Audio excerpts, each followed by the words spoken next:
In this video, I'm going to attempt to beat Honor Mode in Baldur's Gate 3 by using ridiculous, cheesy, or just plain stupid strategies. And to keep things interesting, once I use a specific strategy to clear part of the game, I won't be using that strategy again. So will I be able to come up with enough ridiculous strategies to beat the whole game? Let's find out. Generally speaking, I'm not going to be using any armor, but depending on the strategy I'm going for, I might use some gear here and there. But for now, I picked Gale as my main character and stripped him down. I recruited Lae'zel and Shadowheart and confiscated their armor. Besides, we don't need armor to kill Commander Zulk and his Cambions. I waited until the Mind Flayer was on the brink of death before having Gale obliterate himself with explosives to finish it off. Sorry, Gale, did you think I played you for your magical prowess? Tough luck, buddy. I only recruited you for that necrotic aura you emit while dead. I picked up Gale's corpse and I shoved him in a backpack, and now all I have to do to kill Commander Zulk and friends is by just moving this backpack around.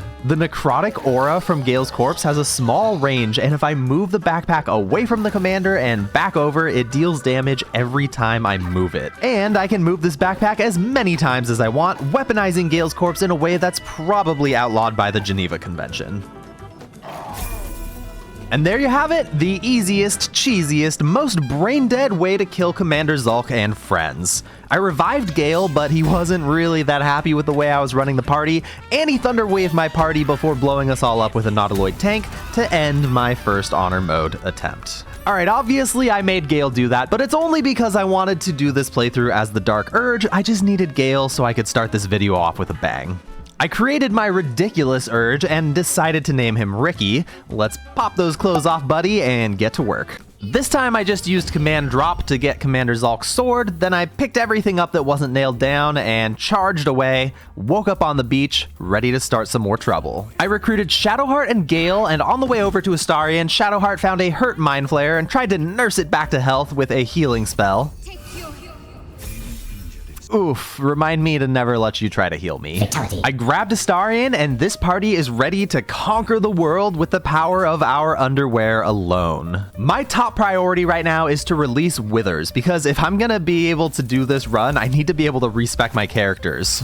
There's a small army of undead guarding Wither's sarcophagus, but I don't actually need to fight them to kill them. I just need to run like hell. The skeletons chased me into another room where I skillfully set off a trap that almost butchered me before I could leap to safety, but with the trap firing off like crazy, these skeletons are gonna have a hard time killing me. They of course tried to follow me, but were roasted to death by fireballs before they could lay a single bony finger on me.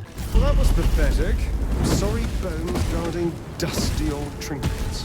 Now that that's done, I can grab Withers and send him to camp. Just in case you don't know, Withers is a skeleton that hangs out at my camp, and I can pay him to change my class anytime. Now there's a bunch of intellect devourers on the beach, and I thought to myself, you know who would be great at killing these? Probably Zevlor over at the Druid Grove. We'll let him take care of it. So I let the Intellect Devourers chase me all the way over to the entrance of the Druid Grove, and it turns out that Aridin was doing the same thing with a horde of goblins. You let goblins here? So the Druid Grove has quite a substantial assault on its hands. Zevlor blows the horn to rally the troops, giving everybody 8 temporary health. But come on, why would we only rally them once? I have a better idea. I'm gonna blow the horn constantly, rallying the battlefield after every goblin or intellect devourer attack. You're gonna rally whether you like it or not, because you just don't have my permission to die.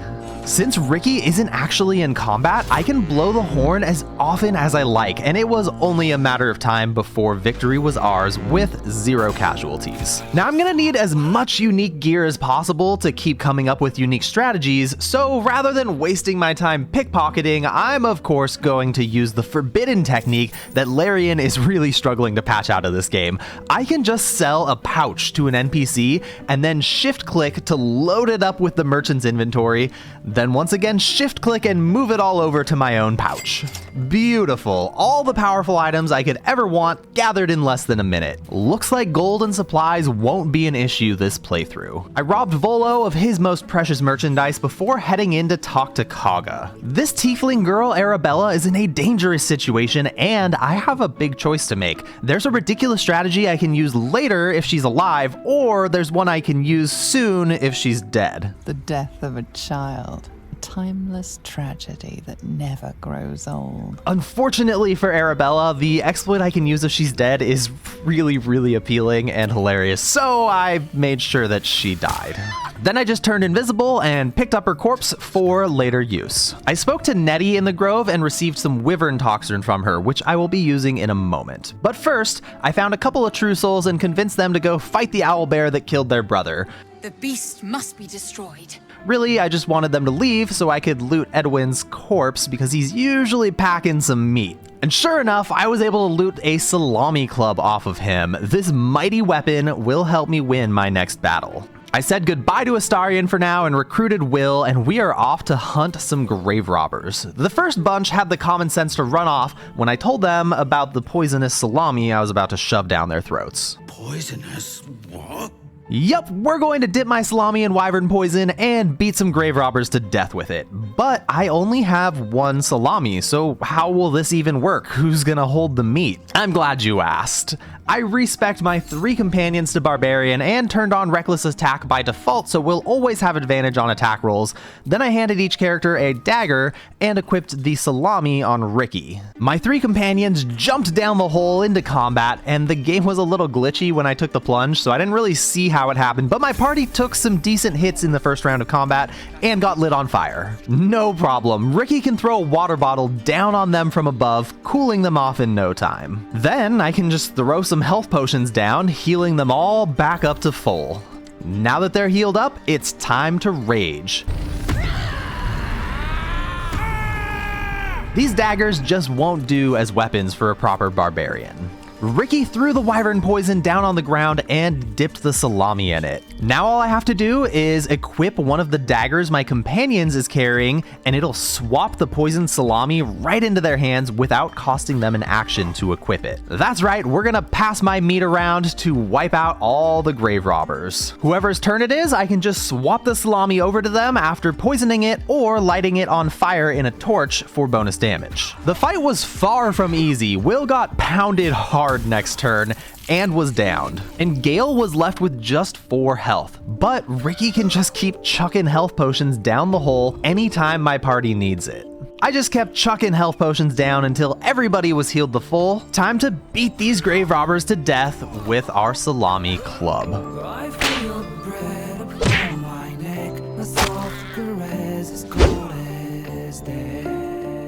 The fight was close to its end, and the grave robbers rushed into the room and were standing directly below Ricky. Luckily for me, health potions aren't the only thing I can throw down the hole. I tossed in some void bulbs, then a spiked bulb to inflict bleeding, guaranteeing a kill on Mari. I smacked down the 2 remaining grave robbers by passing my salami around some more, and my party reached level 3 from the battle. I decided to let Lae'zel try to earn freedom on her own. I used Firebolt to free her from the cage she was in. It really didn't go well. I revived her and told her to wait at camp, maybe train a little so she'll be strong enough to earn a spot in my party. My next target is a big one, and I'll need Gale on the brink of death to pull this off. I had Gale jump his way down to 5 HP to prepare. Then he climbed up a ladder and destroyed it before moving a couple more steps to get Raphael to spawn. Raphael is an enemy you can normally only kill in Act 3, but by casting Silence and killing Gale, you can stall out the conversation and stop it from progressing. Then I just had Will beat Gale to death so we could use his necrotic aura to our advantage. I picked up Gale's corpse and played a little game of let's herd Raphael up to the top, and then I dropped his corpse on the ground right next to Raphael. Every couple of seconds, Raphael is taking damage, and eventually he will be dropped to 0 health. So now we wait like 35 minutes. I'm gonna go make a snack. Hey, nice! Raphael is at 0 health. Time to hit him with a non-lethal strike, and this counts as killing him and nets my party 1,400 experience. It also leaves us perfectly prepared to finish him off again near the end of Act 1 to loot his super powerful armor. With that, I nearly skipped my way all the way past level 3, but I still need just a little more experience to make that final push to level 4. So I respec all my characters to Warlocks with Devil's Sight, and I headed to the Blighted Village. I wasn't initially planning planning on walking through the front door, but all 4 of my characters failed the perception check, and for some reason that made me feel like I just had to walk in. There's an ambush waiting for us here, but since we're all warlocks, it was not hard to talk my way out of the ambush and level up to 4. Then I headed over and talked to the ogre Lump the Enlightened and convinced him to aid me in a battle. He gave me a horn that I can use to summon him and friends. With that out of the way, we're going to fight the entire blighted village at once. Should be a piece of cake, aside from one small issue. These goblins are shockingly tolerant. Like, after attacking them and disengaging combat, they just completely forgive and forget. These guys do not hold a grudge, they just move on. But that's really not working for me, so I'm gonna need to start fights everywhere at once and bring them all back to a single point to combine all the combats. Ricky attacked the goblins at the windmill, my imps grabbed 2 more groups, and in no time, the combat queue looked like this. Since my warlocks all have Devil's Sight, we can see out of magical darkness, so I covered our entire position in darkness and waited for the goblins to charge. We took out a goblin, but I noticed that the other ones were having a really hard time pathing here, so I decided to have Ricky go stand down on the ground, which made it a lot easier for the goblins to path over, but it also made it easier for them to hit Ricky. I'm of course not wearing any armor, so I got hit by almost every single attack they sent my way. Plus, the goblins managed to destroy the ladder in collateral damage, so Ricky is stuck down here. I tried casting my own darkness spell so that I could hold my ground a little better, but apparently darkness isn't actually that great at preventing attacks. I may have fucked up here. I might be in danger. I spewed acid all over a goblin and took cover behind the wall, hoping it'd buy me another turn. Will blasted a goblin and my imps assaulted another goblin that was having a really hard time figuring out how to get over to us. Slowly but surely, we were taking goblins down, but I really put myself in a bad spot. As the goblins closed in on my position, I came to the realization that I've royally screwed myself and there's only one thing I can do to get out of this. It's already time to call in my ogre army to assist me.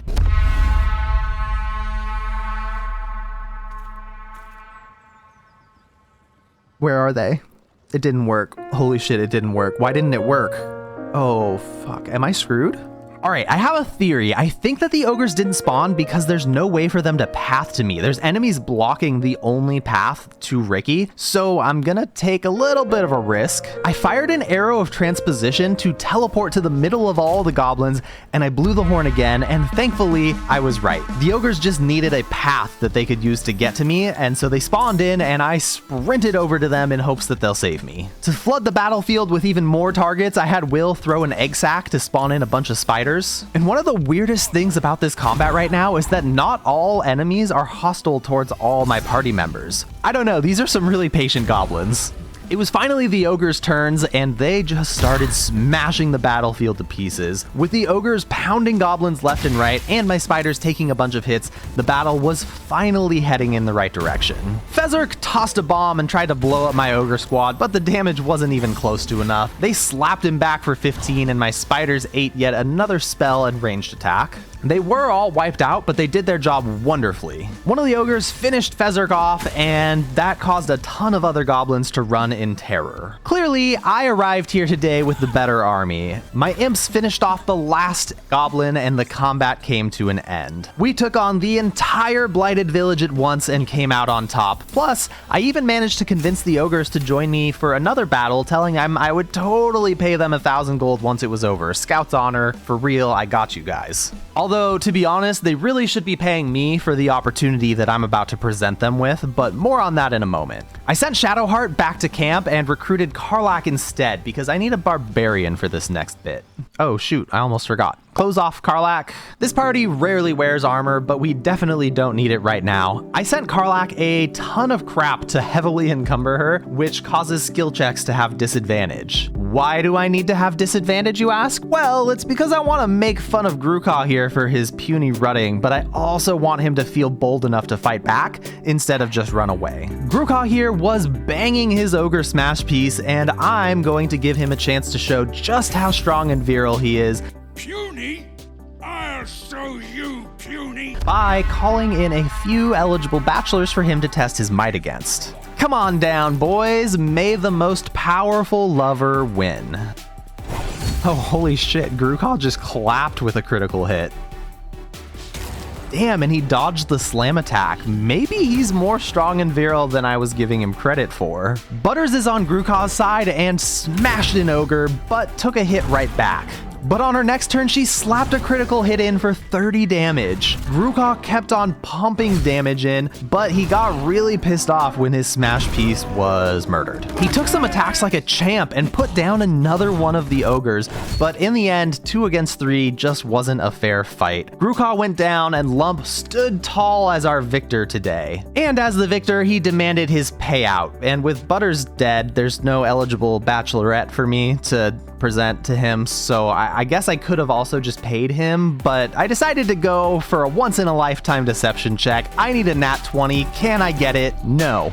No, I cannot. Welp, I guess we're fighting. I put my blasting squad in position, and we started killing Lump, except that all of a sudden he just vanished and the fight ended. I have no idea what just happened. I tried blowing the horn again to call him back, but he's gone, so I guess I won't be getting the Headband of Intellect this run. I didn't have any big plans to use it, I don't think, so it's probably fine. Since Karlach is in the party, I need to take down the Paladins of Tyr. Greetings, motherfucker. Ready to die? Well, things didn't exactly go my way. Karlach was obliterated immediately. All right, let's go revive her and give it another go. I decided that to fight against paladins, I would use a couple of paladins of my own, and I thunderously smited a lady off the cliff to end her. Now, this was my battle strategy. I wanted to do it to the others, but unfortunately, sometimes the fight outcomes I'm looking for just aren't going to happen. The others succeeded their saving throws against my knockback attempts, and I did wipe them all out, just not quite the way I wanted to, but hey, at least Karlach got her revenge. Fighting the gnolls can be surprisingly dangerous, and I didn't want to take my chances with multiple encounters against them, so I decided to just do one encounter and fight them all at once. Totally makes sense. Shadowheart pissed off some newborn gnolls and took off running towards the cave where the rest of my party was. Rugen and Ollie here are backed into a corner, throwing Alchemist's Fire to fend the gnolls off, and they've got the right idea. I decided to create one massive spike growth at the cave entrance and let the gnolls come to me. Now, my party members had the good sense to stay out of line of sight of the gnolls, but Rugen and Ollie, not so much. Ollie went down first, melted by an acid arrow. Not a great way to go.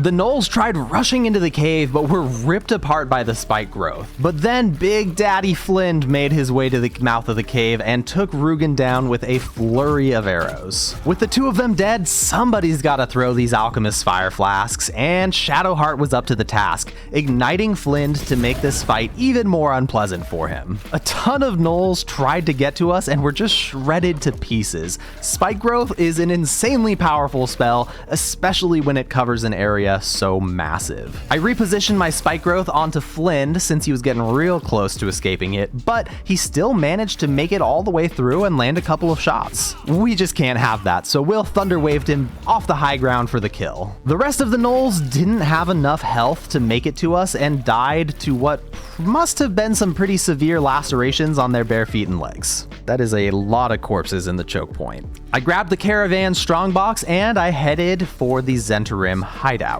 I decided to respec to a bard to talk my way into the hideout, and I beat the deception check by a cool 19. Classic bard. By handing over the caravan strongbox I just acquired, I get access to the special inventory of the Zhentarim's merchant, and one special item that I bought gives me advantage on sleight of hand checks. So naturally I equipped that and used it to steal the caravan box right back. Now there was definitely a chance I'd get caught on this one, and I did have a backup plan ready in place, but I didn't actually need to use it. In the back of the Zhentarim hideout, there's a couple more chests I wanted to steal, so I transformed into a badger and burrowed under the locked gates so I could steal all of their chests. Now, if we're being really honest, I definitely should have been found out, and I just got ridiculously lucky, but hey, all that matters is that I got away with it.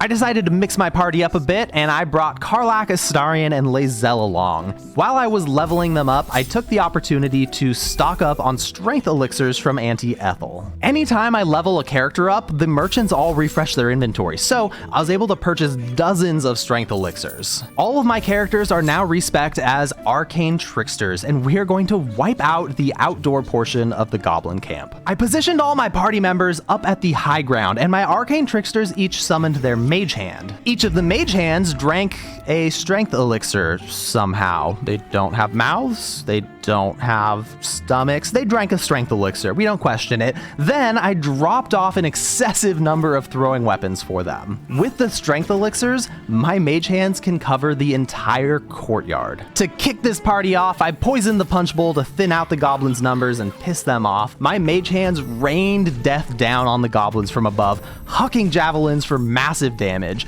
My rogues fired off a couple arrows of their own, and in no time, we had wiped out all life in the area. There were a couple more sleeping up top, so we murdered them too. I took every single weapon that I had thrown for this encounter and lined them all up. Not bad, mage hands, not bad at all. I have a very specific plan for taking down the inside of the goblin camp, but I need to be level 5 first. So I headed down to the Underdark to do a little bit of killing and gain some experience. And I decided I was going to try to get the Spectator to fight the Boule. I made my party into sorcerers and converted all of my level 1 spell slots into sorcery points. Then I just took a shot at one of the petrified drow to get the Spectator to spawn in without me being pulled into combat right away. When the Spectator was patrolling in the perfect position, I snuck up on it and I used Gust of Wind to yeet it off the ledge. Gust of Wind requires a strength saving throw, and the Spectator is terrible at those. Plus, as a sorcerer, I can force the Spectator to roll saving throws with disadvantage, making my spell extremely likely to hit. I strategically brought my party members into the fight one at a time and pushed the Spectator away with Gust of Wind 5 times before it could even take a turn. And I landed it right where the Boule is going to spawn in. When the Boule arrived on the scene, I rushed Karlach into range to get it to join the fight. Well, I guess I took a little too long or something, because as soon as it had a turn, this motherfucker burrowed away. Are you fucking kidding me? Dude, I hate this thing. I hate you so much. Do you have any idea how much effort I put into setting up an epic battle between you and the Spectator? Oh my gosh. Alright, so how do 4 sorcerers that are completely out of spell slots and sorcery points defeat a Spectator? I used what few spell slots I had left to hit it with some Scorching Rays, and the damage was alright, but it's not enough. I don't have the firepower to win this fight. Not fairly anyways. The fight was going very poorly. Ricky was down, Lae'zel was down, Astarion's out of spell slots, but the Spectator made a fatal error. It ended its turn next to a vent that was blocked by a backpack. Look, I wasn't planning on winning the fight this way, but sometimes you gotta do what you gotta do. Astarion stood just out of range of the poisonous gas, moving a backpack onto and off of the vent. Each time it was uncovered, it spewed noxious gas that damaged the Spectator. Eventually, I had moved the backpack around enough times to completely murder this thing. I am still very pissed off at the Boule for ruining my epic fight, and I can't wait to murder that asshole. But my squad was exhausted, so we took a long rest, and during the rest, I let Volo gouge out Ricky's eye and replace it with a magic one that has sea invisibility. I didn't have a plan on what to do with the Boule, so I just decided to blast the hell out of it with Scorching Ray. We're already all spec'd as sorcerers, so my sorcerers just got up on the high ground and blasted it again and again until they were out of spell slots. Then I used my sorcery points to make more spell slots and blasted it even more. Eventually I was completely out of 2nd level spell slots, so I finished this jerk off with a magic missile. Seriously, any video I've ever made, this guy's the biggest coward, never cooperates, never behaves himself, doesn't ever do what I want him to do. Alright, rant over, time for another long rest. The Dark Urge's butler showed up and gave me my Deathstalker mantle, which turns me invisible after getting a kill. I'll be using that a little later, but for now, it's time to bring this stupid Boule back on my side. I recruited the mushroom companion Glut from the Myconid colony and reanimated the Boule as my spore servant. Then I sent it out into the Underdark to massacre a bunch of hook whores for me. And once that fight was over, I yeeted it off a cliff to finish it off for good. After all, I have a much more important spore servant to raise now. It is time for Arabella's revenge. Never in Kagha's wildest dreams could she have seen this one coming. I had Glut turn Arabella's corpse into a spore servant. Then I put a flail on the ground and Arabella equipped it. Normally, you can't get spore servants out of the Underdark, but if I have Shadowheart talk to Glut, it'll block his dialogue to stop me from carrying a Spore Servant out. So all I have to do is use Arabella as an improvised weapon and fast travel while carrying her, and voila! Spore Servant Arabella is ready to assault the Druid Grove. You might be wondering, how much damage can a little tiefling really do against a bunch of powerful druids? I mean, she's at 5 hit points right now. And the answer to that question is as much damage as she wants, because in Baldur's Gate 3, most children are completely exempt from turn-based combat. And this creates a wonderful exploit for our Spore Servant Arabella. I had Ricky start combat with the Shadow Druids, and then I brought Arabella in. But Arabella can't join combat, which means she's free to run around the battlefield smacking whatever she wants, and there's nothing anybody can do about it. I gave Arabella a strength elixir to drink so she'd have just a little more power behind each swing. Then Arabella ran around murdering all the Shadow Druids for me while they were powerless to stop her. Arabella's murder spree leveled my party up to 5, and for good measure, I had Arabella toss Kaga's corpse around a couple times just to make sure she's really dead. Now that my party's level 5, I am ready to infest the interior of the Goblin camp with an ungodly number of spiders. With 2 levels in Druid and 3 levels as a Beast Companion Ranger, I can summon a Spider Familiar, I can summon a Spider Companion, and I can transform into a spider myself. We're going to assault the Goblin camp as an army of spiders. In the first room of the Goblin camp, I covered my enemies in webs and poison, murdering everything in sight, but we did take a lot of damage and I lost all of my Find Familiar spiders in the battle, so it's clear we're gonna need to recruit some more spiders. Lucky for me, there's 2 very powerful spiders locked up in the Goblin camp, and I can speak to them while in spider form, which makes sense. I just barely convinced them to go and eat some goblins. Fight! Someone let the crawlies out! Fight! Fight! Fight! Someone let the crawlies out! Fight! Fight! Fight! Someone let the crawlies out! Fight! Fight! Fight! Someone let the crawlies out! Fight! Fight! Someone let the crawlies out!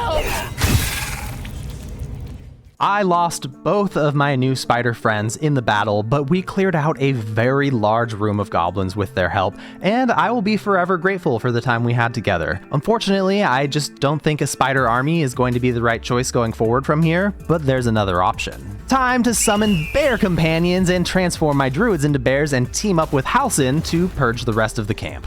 Halsin has a powerful multi-attack ability that can tear enemies to pieces. My bears ran around the goblin camp, mauling every goblin in sight. The biggest challenge we'll face is against Dror Ragzlin, and unfortunately I was pulled into combat with the worst positioning possible. The goblins had line of sight to shoot me, and my whole party is just a bunch of bears. We have no ranged attacks. I strategically retreated to an area with more cover and got to work mauling Dror Ragzlin to death. It was a pretty tough fight for a bunch of bears, but our biggest advantage was the sheer amount of hit points we had to work with. Plus, I could even resummon my bear companions and transform back into bear form as a druid if I got knocked out of it to flood the battlefield with even more hit points. Dror Ragzlin pounded my bears, but he is very near death, and with a 91% chance to hit, it is time to finish him off. Miss and miss. Amazing. Clearly, the game just wanted Halsin to get the final blow, so he ran up and clapped Dror Ragzlin with a critical hit to finish him off. I had a little bit of a challenge finishing the final goblin because he was up at high ground, but my bears scaled the ladder and delivered the final blow. The only enemy left in the goblin camp to take down is Minthara. Despite giving it her best effort, Minthara stood no chance against my army of bears. Halsin landed yet another critical strike final blow. The goblin camp has been completely dismantled by spiders and bears, except for this fucking scrying eye, which I just couldn't hurt. I had to use my pathetic human form to shove it into a chasm. Lame. My spider army might be done, but that doesn't mean I'm done with spiders. I've got to go kill the phase spider matriarch now, and what better way to kill a giant spider than with a flaming sword? No, we're not talking about the Everburn blade. We are going to be using the Flame Blade spell, which lets a druid summon a flaming sword for 10 turns that deals 3d6 fire damage. But 10 turns feels a little short, doesn't it? Thankfully, there's an exploit I can use to make these blades last forever. First, I just need to recruit a hireling from Withers and summon a flame blade. Then I can dismiss the hireling while they're still carrying the blade, and when I recruit this hireling again, they will be carrying a permanent version of the flame blade that I can just give to anybody to use. I created enough for my entire party to dual wield flame blades, and the best part of these flame blades is they scale off my strength now, so I can just create a bunch of standard fighters and take to the battlefield with an overwhelming amount of fire damage attacks. There's a couple Ettercaps and Phase Spiders on the way to the Phase Spider Matriarch, so I tested out my new blades on them, cutting them to pieces in no time. I don't want to give the Phase Spider Matriarch a chance to fight back at all, so I equipped these Spider Step boots so I can walk on her webs without alerting her or getting enwebbed. Ricky snuck up on her and surprised her, which skips her turn in combat. Then I just passed my boots around to each party member so they could approach and stack up around her. Astarion landed a trip attack on the spider, knocking her down, then a menacing attack to frighten her. With Action Surge, my party members have 5 attacks each, all of them with advantage to take this thing down. These flame blades deal so much damage though, my party completely wiped her out. We didn't even have to use all of our action surges. The other 2 Phase Spiders tried to avenge their matriarch, but they were cut down swiftly as well. Now, obviously flame blades are pretty cool, but what if our enemies are resistant to fire damage? Well, it's actually no problem. I can just take the Elemental Adept feat to ignore their resistance. Let's try it out on Bernard here, since he's resistant to fire damage, but I'll up the difficulty for this fight. We're going to kill Bernard by using only attacks that are granted by Commander's Strike. I tried to lure Bernard and his animated armors down into a trap by standing 1 floor down on the elevator with a Susser Bloom, but they were not only smart enough to not come down here, but they were cheesy enough to magically fire their crossbows through the floor at us. So I went up the elevator, I brought my Susser Flower with me, and the animated armor are all completely incapacitated by the anti-magic field, so my party can focus solely on Bernard. Commander's Strike allows an ally to make an attack with their reaction. So, Ricky granted an attack to Shadowheart, who granted an attack to Astarion, who granted an attack to Lae'zel, who granted an attack to Ricky. Is this strategy good? No, it is not. It's terrible. It's a massive waste of resources. Plus, I probably couldn't have picked a worse fight to try this in. We almost took Bernard out, but he survived with 2 hit points. On his turn, Bernard activated an aura that completely disables my ability to use reactions. He also slaughtered Ricky, so I can't fight back at all until this aura goes away, because the attack granted by Commander Strike is a reaction. Bernard tried to take out Shadowheart, but she survived and I was able to help her up next turn, and finally Bernard's aura came to an end, stunning him. Almost completely out of superiority dice, Astarion landed a hit, taking down Bernard and winning this fight. It took a while to finish off the rest of the animated armor, but since they can't fight back at all, it was obviously not a problem. Now this next fight just didn't come together at all. The whole thing was a mess, but that's just how it goes sometimes. I created a Susur dagger that silences enemies, and I headed off to kill the Harpies. I thought it would be fun to silence their song by hitting them with the dagger, but I mostly just ended up surrounded by Harpies and had to attack the ones that were right on top of me. But whatever, if I'm being completely honest, I'm mostly just here to collect their corpses. And I presented their corpses to Glut, along with some Phase Spider corpses and Ettercaps. I had no idea which variety of monstrosity would be my hero in this fight, but I decided to just try them all out. We're going to assault the Dwergar on the beach with an army of fungal monstrosities. I flew a Harpy down and started singing its luring song. I was hoping that maybe it would pull the Dwergar into combat and out of stealth, but since they're neutral to me right now, it did nothing. Bummer. I fired off a shot at an invisible Dwergar from above to kick things off. My party consists of a bunch of rangers that are gonna just provide basic crossbow shots from above, while my fungal monstrosities wreak havoc below. The Harpy just stood there singing its song until it was shot and put down. Alright, fine, I guess the Harpy is not the hero of this story. Let's try a Phase Spider. My Phase Spider Misty stepped down into the fight without even breaking sneak mode and then delivered a venomous bite that was a beautiful critical hit. My firing squad rained arrows down to finish off our target before turning our attention to Gek Cole. He barely survived and summoned an army of 7 zombies. My Phase Spider teleported again and landed yet another critical hit. Could this be the hero of the fight, or are they just getting lucky rolls? Well, Well, my face spider missed its next attack, which made me completely lose faith in it, so I commanded it to jump to its death, triggering a ton of opportunity attacks that wiped it out. Let's try an Ettercap next. At first, I thought I would just have the Ettercap just run down to get to the battle, but then I had a wacky idea. The Ettercap has a passive condition, Infested. It spreads tiny spiders that deal poison and piercing damage to anything that hits it, but this condition also spreads when the Ettercap dies. So I death jumped from the top of the cliffside right into the middle of a bunch of zombies, and sure enough, they were all infested. Oh my gosh, it applies the effect. That's so amazing! I can just infest the entire battlefield by bombing Ettercaps down from above. Glut raised a hook whore next, which pounced onto the battlefield, knocking an enemy prone, and while my enemies focused on killing the hook whore, they were getting peppered with arrows from the cliffside above and taking damage from the infested status effect. I used my second Ettercap corpse to bomb some more infestation down onto the strongest Dwergar left in the battle, and look, I know the infested damage isn't really that much, not to mention these couldn't be worse enemy types to use it against since they're all either immune or resistant to poison damage, but I think the Ettercaps were the MVP on this one. Something about dive bombing them down to spread the infestation was really satisfying. My rangers just kept firing down at the Dwergar until we finally finished off the last one, clearing the path to the Grimforge. And I've got a really special fight planned in the Grimforge. You see, if you create a 4-element monk, they have a goofy ability that creates a block of ice. There's almost no good reason to use this ability until now. I picked a fight with the Guardian of the Grimforge. Grim is a giant construct with 450 health, a ton of resistances, and a legendary action that makes it really difficult to fight at close range. Grim's only weakness is to bludgeoning damage, and that's only while Grim is superheated by lava. But I've planned out a way to cool Grim down. I lured this golem over to the edge of the battlefield, and then I turned on the Ice Maker.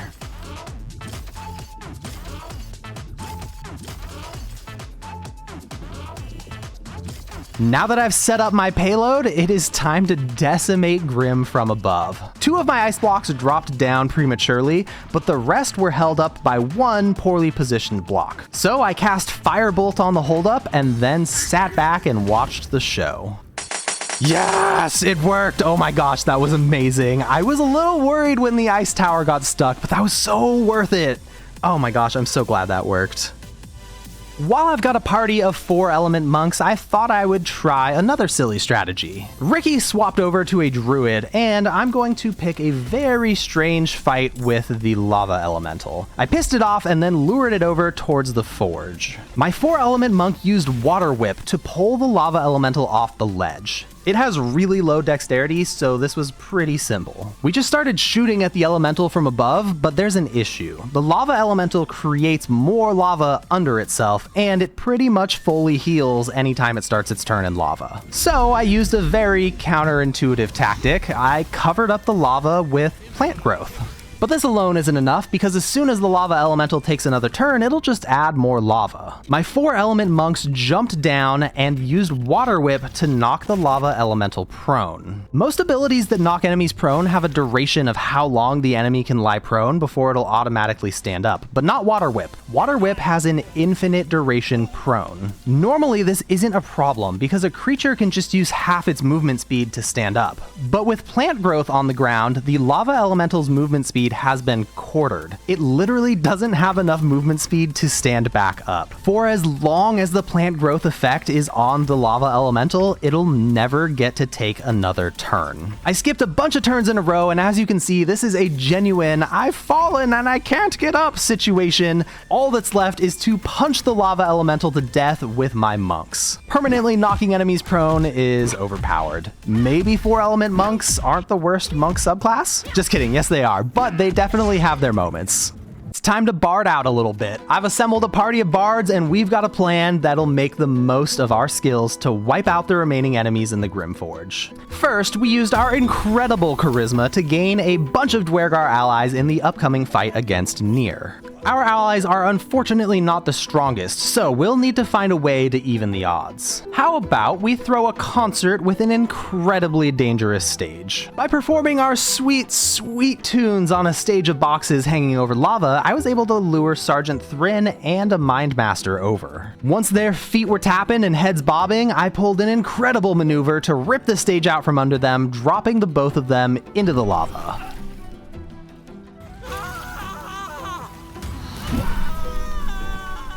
I used a little street magic to attract a new audience and lured 3 more of them into my trap, although only 2 dropped off into the lava. But still, that's 4 down without rousing any suspicion. I dare say this coup is off to a strong start. I grabbed some smoke powder barrels from the goblin camp and I came back to detonate the rubble, freeing Nier. Then I bardically inspired my allies to help them strike true in the fight. Tragically, Nier has a monstrous turn, killing one and knocking another into lava, but nevertheless, our fierce allies won the day with a magic missile and a crossbow bolt. Beautifully done. Although all that heroism shown by our allies emboldened my bards, they felt strong enough to take on the next fight themselves. Kind of. Ricky found a trio of mimics that ambushed him and stole his weapon. Just like I learned from Volo, I promptly turned invisible and ran like hell. The mimics were surprised when I came back for more, and ironically, Ricky was also surprised that he came back for more. Everybody skipped their first turn in combat. Then Ricky shouted another insult before sprinting up the cliffside to regroup with his party. And now this party of bards is going to shout insults down at the mimics until they literally just stop living from the emotional damage. I picked out a few of my favorite insults to show you how the fight went. Thine eyes, pools of tepid pits, sharp as a pig's testicle. Back to the acres that spat you out. Cuckold-courting curmudgeon. With the final mimic on its last legs, my bards got a little too brave and stood right on the edge of the cliffside. And Shadowheart was yeeted clean off. Thankfully, the other bards stayed up high, shouting scathing remarks down at the mimic. Did your idiot mother betroth you? And Shadowheart dealt the final blow. Toenail-tasting. Upon inspecting the loot, I found some bard gear. I guess we weren't the first bards to try this, but we were the first to succeed, and that's all that matters. Remember a long time ago when I sent some NPCs to go to the Owlbear Den? Well, it's time to go help them defeat the Owlbears. But first, I spoke to the Owlbears and I noticed this one-eyed dialogue option. The Owlbear wasn't really impressed by the fact that both of us only have one eye, but I thought it was kind of cool, and it was at that moment that I decided not to kill the Owlbear and instead deliver them a feast. I used Minor Illusion to bring the 2 groups together and then simply watched while the Owlbears made a meal out of Brenna and Andric. The whole Owlbear family is together, and my Dark Urge gained inspiration for reuniting Brenna and Andric with their fallen companion. This feels right. The hag is my next target, and before I get to her, I encountered her mask slaves. I decided to just toss in my spectator in a flask and let it go to work for me. Sure enough, it wiped the lot of them out without much trouble at all. My party still consists of mostly bards, so we spammed dissonant whispers on the spectator while standing out of line of sight. Since we can use cutting words to reduce the spectator's saving throws, it had no chance of resisting the frightened effect, which reduced its movement speed to 0. We just took turns shouting at it and shooting at it until it died. And the hag is up next. I wasn't entirely sure how this hag fight strategy was going to go. My goal was to just see how far I could run her around through the traps that are before her battlefield. And I threw down some acid that was supposed to kill all of her illusions, so it was just her chasing us around. But for some reason, the hag just will not climb this ledge. She literally just stood in the caustic acid, dying a little bit more every turn. I wish I'd been able to mess with her a little more, but she just didn't want to play, and a few of her illusions managed to land some spells, but I wasn't ever in any real danger. Once she decided she'd had enough, she stopped the combat to make a deal with me. I convinced her to give me power and also let me keep Mayrina, and I gained a permanent +1 to charisma for Ricky. Then I brought Mayrina's husband back to life with the wand, and of course I kept it. Infinite zombie summons will definitely come in handy at some point during this playthrough. And with that, my party hit level 6. I rebuilt my whole party as barbarians with Eagleheart, and and Aspect of the Wolverine. This makes it so that anytime we attack a bleeding or poisoned target, we also maim it for 1 turn, which reduces its movement speed to 0. So I headed into the Underdark and talked to Omeluum and bought a bunch of spiked bulbs. These little babies inflict bleeding 100% of the time, and I can refresh Omeluum's stock easily by either long resting or leveling up a character. We are going to take on the Githyanki Patrol, mostly because Astarion wanted to. Can we kill them? Please. Pretty please.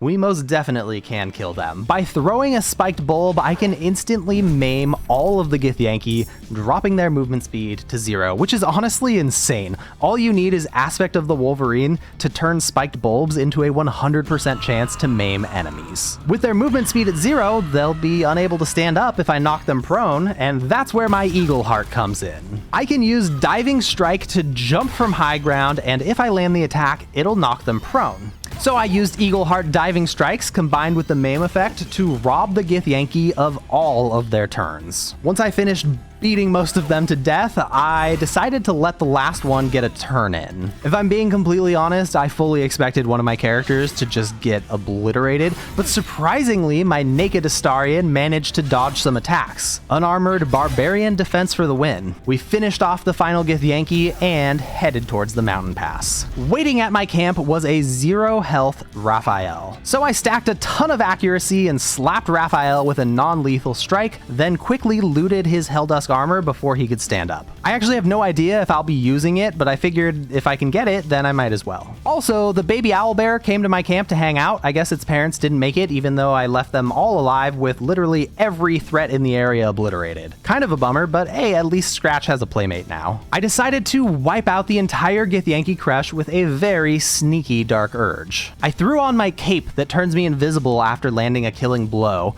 Then I made sure that my initiative was lightning fast. I equipped multiple items that boost my damage if I'm below 50% hit points, then a ring that boosts my damage while concentrating on a spell, and an amulet that boosts my damage after healing. I shoved a bunch of good berries into my inventory, and I am ready to sneak around the Githyanki Creche, one-shotting literally everything in sight before vanishing. Before I declared war on the entire Creche, I hopped into the Zaithisk to turn my Illithid powers into bonus actions instead of regular actions. I rolled a 35 on the first check, a 32 on the second, and a 37 on the third, no problem. That's because I am stacked with buffs right now, and they aren't just increasing my saving throws, but they're increasing my attack rolls as well. It'll be so easy for me to land attacks on these Githyanki, and as long as I get a kill, I'll turn invisible and be completely safe every turn. Plus, I used like all the Illithid parasites I have to buff myself up even more. As a Gloomstalker Ranger, I get a free attack in the first round of combat, and by concentrating on Hunter's Mark,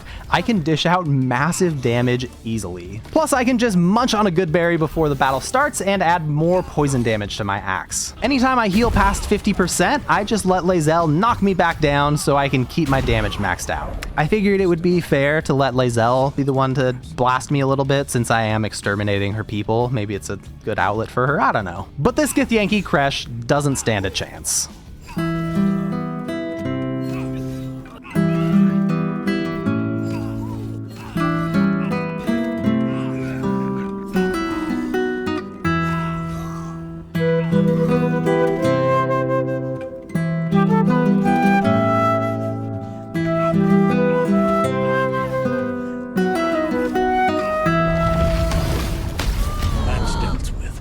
There's only one fight left in the Creche, and I decided to mix things up a little and exploit my enemies to death. I discovered a ridiculous exploit that I showed off in another video where you can activate the Boots of Stormy Clamor by using Fowler Aluve's Sword Shriek aura. By simply walking back and forth near an enemy, you can continuously add stacks of reverberation to enemies. All you have to do is put on the Sentient Amulet and try to talk to it after each time you add stacks of reverberation to an enemy. Then, when they get 5 stacks, they'll take thunder damage. For some reason, trying to talk to the amulet tricks the game into letting me apply stacks multiple times, because normally you can only do it once per turn. Anyways, all you really need to know is that this build converts movement speed into damage, and by combining it with an exploit using Barbarian's aspect of the Elk, I have unlimited movement speed. Every time I move in and out of the aspect of the Elk aura, I gain more and more movement speed. So if my build converts movement speed into damage, and I have infinite movement speed, that means I have infinite damage. Time to walk this boss to death. Oh, nice. I got an inspiration for killing 5 enemies in a single round. The final group of enemies I'll face before going to Act 2 will be these undead in the mountain pass. I put Shadowheart in the middle of them and cast Sanctuary so they couldn't kill her. They all grouped up right around her though, so it's time to give Shadowheart a little shower while killing the undead at the same time. I just blasted them all with holy water again and again and again, and I killed the last Death Shepherd, and my party reached level 7 from this battle. The first creatures I meet in Act 2 are going to be on the losing team of an incredibly one-sided battle. Sorry little goblins, you drew the short straw. Now honestly, they're not threatening enough on their own, so I put together an incredible performance on my Spider Lyre to summon Karnus to the battlefield. He's a monstrosity with 239 health and a legendary action that lets him retaliate with huge damage whenever I kill one of his allies. Too bad I've got a strategy queued up that'll completely prevent him from using his legendary action while I massacre every goblin in sight. I had each of my party members cast Sanctuary on themselves, which prevents enemies from targeting us with attacks. But that protection will vanish as soon as I harm a creature, except it turns out I won't be doing any of the harm in this battle. I'm going to let the moon fight my battles for me. By casting Moonbeam, I can call a beam of light that damages creatures, but for some reason, this spell does not count as harming a creature, so my Sanctuary spell continues to protect me. There's a saying that the moon is made of cheese, and I'd say this strategy proves it. Every turn, I can recast Moonbeam on top of an enemy so they just keep taking damage while they can't do a damn thing to stop me. I can even fully kill my enemies, and Karnus can't even retaliate with his legendary action. I'm almost completely invincible while dishing out massive damage every single turn, and technically, yes, they could hit me with an area of effectability, but they either don't have any or simply didn't bother. Kansif here was so confused that he'd rather just run into the Shadow Curse to end it all, but that won't save him from my moonbeams, nor will it save his reincarnated Shadow Curse zombie. I kept blasting goblins with my moonbeams until only Karnus was left standing, and of course, he didn't stand a chance either. My party didn't take a single point of damage wiping out these enemies, and as a reward for our victory, we freed a pixie from the moon lantern she was trapped in, and she granted us full immunity from the Shadow Curse. What more could a dingus want? Could not have said it better myself, Dolly. Unfortunately, I'll have to put the moonbeams away because Shadowheart was getting a little fussy. She was going on and on about how the moon really isn't that strong compared to the power of her Dark Lady. And anyway, she'll like the next fight way better because it is going to harness the power of death itself to completely exploit the game. I'll be facing up against the Shadow-Cursed Shambling Mound next, and when I explained my game plan to Shadowheart, she insisted that Ricky take the lead on this one and she'll support him as a cleric. Honestly, she's got the right idea because the first step to breaking this fight is actually going to be breaking Ricky's legs. I gotta get him down to 1 HP. Now that Ricky is knocking on death's door, it's time to weaponize the power of death and give Ricky a turn that won't end until all his enemies are obliterated. Having a turn that never ends is the perfect strategy against the Shambling Mound because of its legendary action that deals damage to any creature that ends their turn within 17 feet. Obviously, the clear counterplay here is to just never hit the end turn button for the entire battle, right? I pre-dashed 3 times before entering combat, so I'd have a huge movement speed on my turn, and I drank an Elixir of Bloodlust, which gives me an extra action point if I get a kill. I used the Action Surge ability to gain a second action point and cast Sunbeam from my Blood of Lathander mace to kill an enemy and gain a third action point. I tossed a Potion of Speed on the ground and walked over it to gain a fourth action point, but come on, what good are all these action points if they're mostly used up already? Well, that's where the power of death comes into play. Ricky knocked the Shambling Mound prone, then killed a nearby Needle Blight, which exploded on death. The explosion killed Ricky, but his Blood of Lathander mace healed him and brought him back to life. coming back to life also refreshed all of his action points, so now I have 4 more actions and a bonus action to use. Gale ran into the fight and cast Death Ward on Ricky, which revives him to 1 HP if he dies. So Ricky slapped the shambling mound a couple times before killing another Needle Blight, which exploded on death, killing him. But of course, Death Ward brought Ricky right back to life and once again refreshed all of his available action points to max. Karlach ran up and cast Death Ward on Ricky, who swung at the shambling mound 4 more times, and in Ricky's offhand, he's carrying the Ritual Dagger, which allows him to use a bonus action to take between 1 and 4 slashing damage and receive a bonus to attack rolls. But of course, the important part is that it allows him to hurt himself. Ricky only has 1 health right now, so I am guaranteed to die when using this ability, and Death Ward is guaranteed to bring me back with all of my action points fully restored. Shadowheart ran in and cast Death Ward on Ricky, who once again attacked the shambling mound 4 more times before using Blood Sacrifice to kill himself and come back with 4 more action points. From here, Ricky's first attack on the shambling mound finished it off, leaving 3 more actions to face off against the remaining 3 enemies. I am all out of Death Ward casts now, but I can still use my Illithid Power Survival Instincts, which brings me back if I die. I ran over to the nearest Needle Blight and killed it, which of course made it explode and kill me, and I came right back with my action points refreshed yet again. I used my remaining action points to wipe out the last of my enemies, but not before casting Shield of Thralls on myself for 10 temporary health, so I could survive the final Death Blast with 4 health remaining. I had just enough actions to completely wipe out the entire battlefield without ever pressing the end turn button.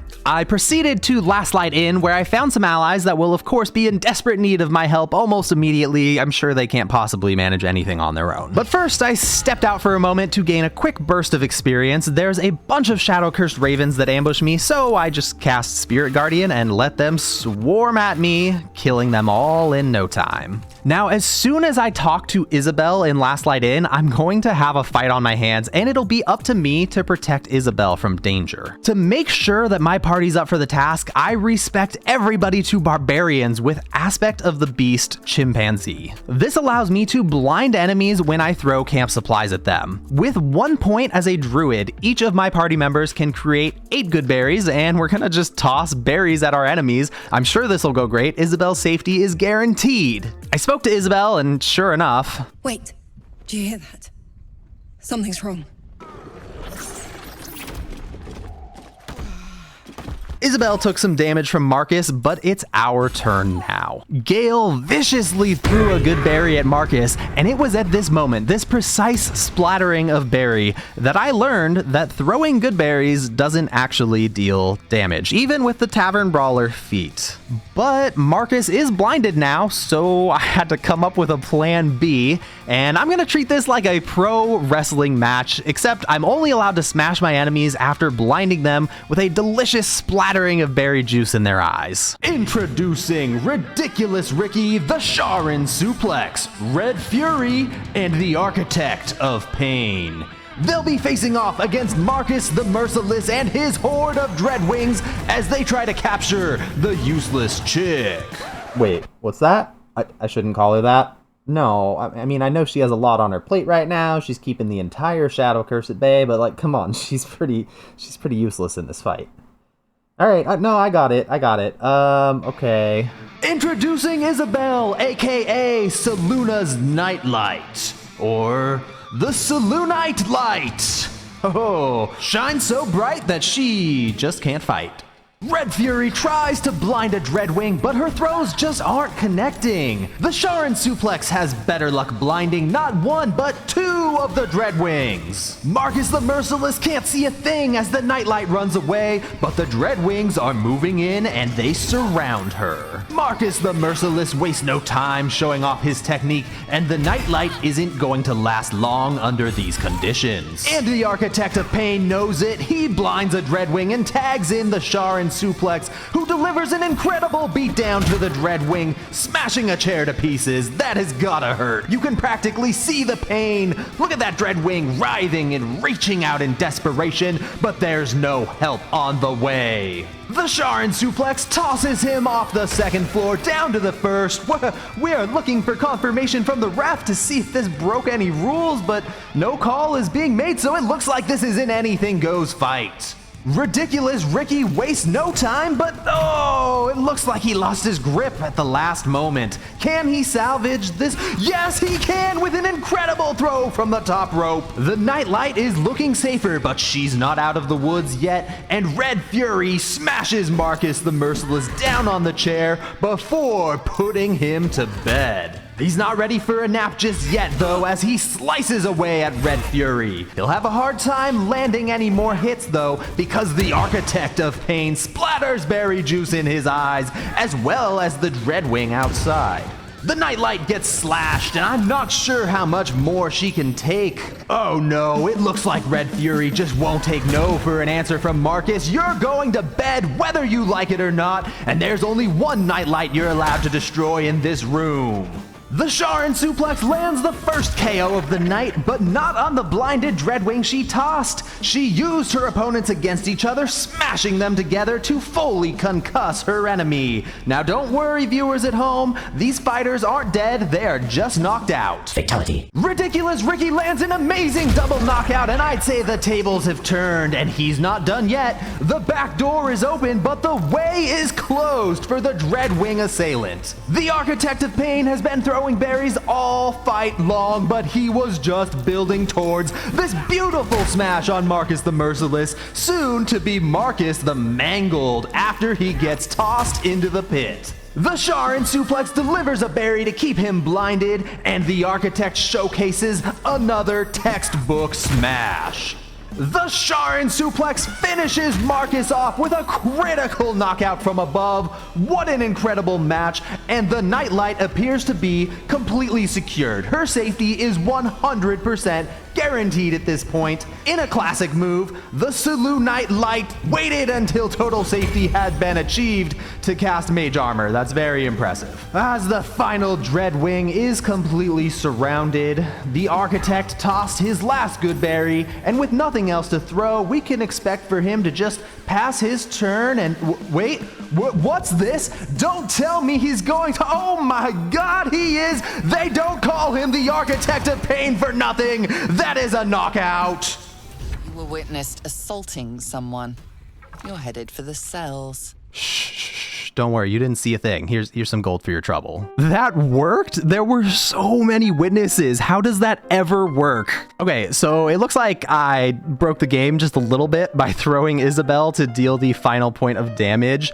She won't talk to me and is very confused about where Jaheira is. I had to pick Isabel up as an improvised weapon and run a little distance, and she snapped out of it. She was probably just a little bit concussed after that beatdown, but she made her way back up to her room and then gave me an instruction that she might end up living to regret. No mercy. For Ketherick will have none on you. No mercy, you say. You're telling the Dark Urge you want to do this with no mercy. Okay, you asked for it. I am going to provide Ketherick with the worst, most merciless death imaginable. Worse than he suffered in any playthrough of this game before now. Just for you, Isabel. That night, the Dark Urge's butler showed up and told me to kill Isabel, but I'm not fully the Dark Urge, you know, I'm the ridiculous Urge. So Isabel's time will come, and the method used has probably never been seen before and likely won't ever be seen again. It's really just that absurd. I set off in the direction of Moonrise Towers, and on the way, ran into some creatures. Shadowheart has a new build that is ready to take down Moonrise Towers, so this is the perfect time to show off how it works.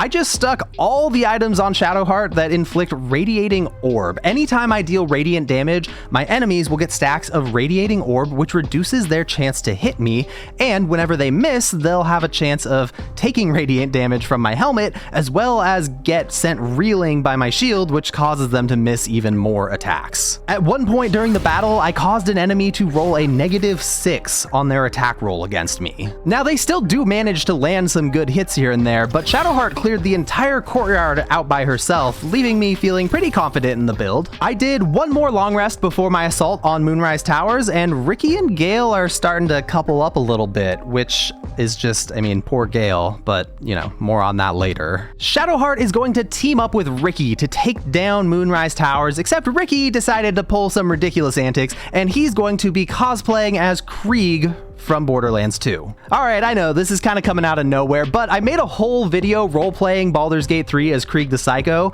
and I really only got through like most of Act 1 in it, and that save file is super old, and that thing's broke as hell. So I'm going to take a moment to give Krieg the spotlight in this video and give him the build he deserves. I'm of course talking about a heat build. Heat is a fairly unimpressive mechanic in Baldur's Gate 3 that lets you deal more fire damage to enemies every so often at the cost of being lit on fire yourself, and Krieg from Borderlands has an entire skill tree dedicated to lighting himself on fire, so it's a perfect fit.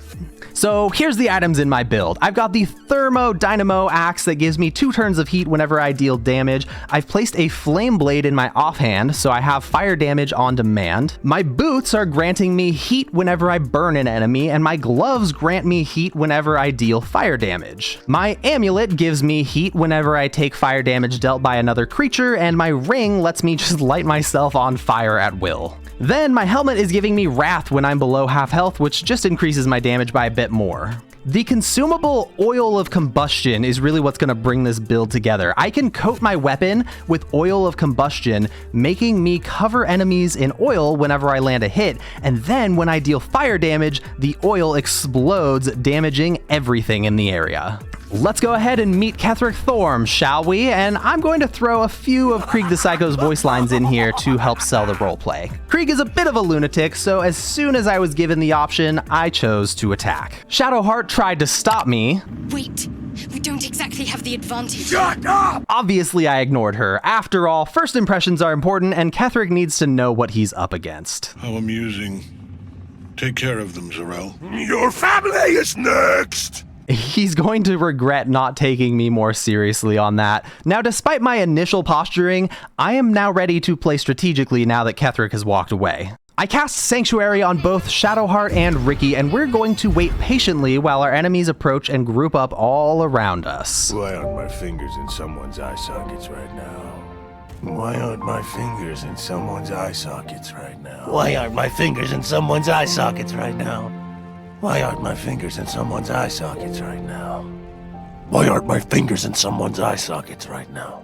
Now that my enemies are swarming around us, it's time to douse my axe in Oil of Combustion and prepare for a little murder. Yes, yes, yes, yes, yes, yes! I tried one last effort to group my enemies by moving outside and having Gale cast Arcane Lock on the door, but this didn't really last long as they cut down the door almost immediately. Let me loose! At least Zarel ended up packed a little more tightly to the rest of the group. With a potion of flying, Krieg flew into the fray and hit 3 different enemies to cover them in oil. But I'm all out of action points, so it was up to Shadowheart to light the fuse with an alchemist's fire. This ignited all the oil-covered enemies for huge area of effect damage. Then Shadowheart cast Spirit Guardians and flew in to deal a massive amount of radiant damage and spread radiating orbs to all of my enemies. Zarel was instantly stacked up to 10, which will make it very, very hard for her to land any attacks on us. But even with all those debuffs to their attack rolls, Krieg still took big damage, as did Shadowheart. I wasn't able to group my enemies up tightly enough for my battle strategy to be a success. Krieg was actually about to get downed by a critical hit, but Shadowheart as a light cleric was able to impose disadvantage to at least keep him from going down, but then Zarel used Black Hole, which removed my potion of speed and made me lethargic. Things really just did not go my way in this fight, and I was in very serious danger. Shadowheart was frightened and can't move. Ricky lost his turn completely. I was really hoping it wasn't going to come to this, but it's clear that my battle strategy has failed. I'm too outnumbered and outmatched. It's time to go insane! You are quite right, Krieg. I have no choice but to use my rune powder barrel. I stacked up some oil barrels and my rune powder barrel around my Psycho, and Shadowheart cast Fireball. We'll all go together!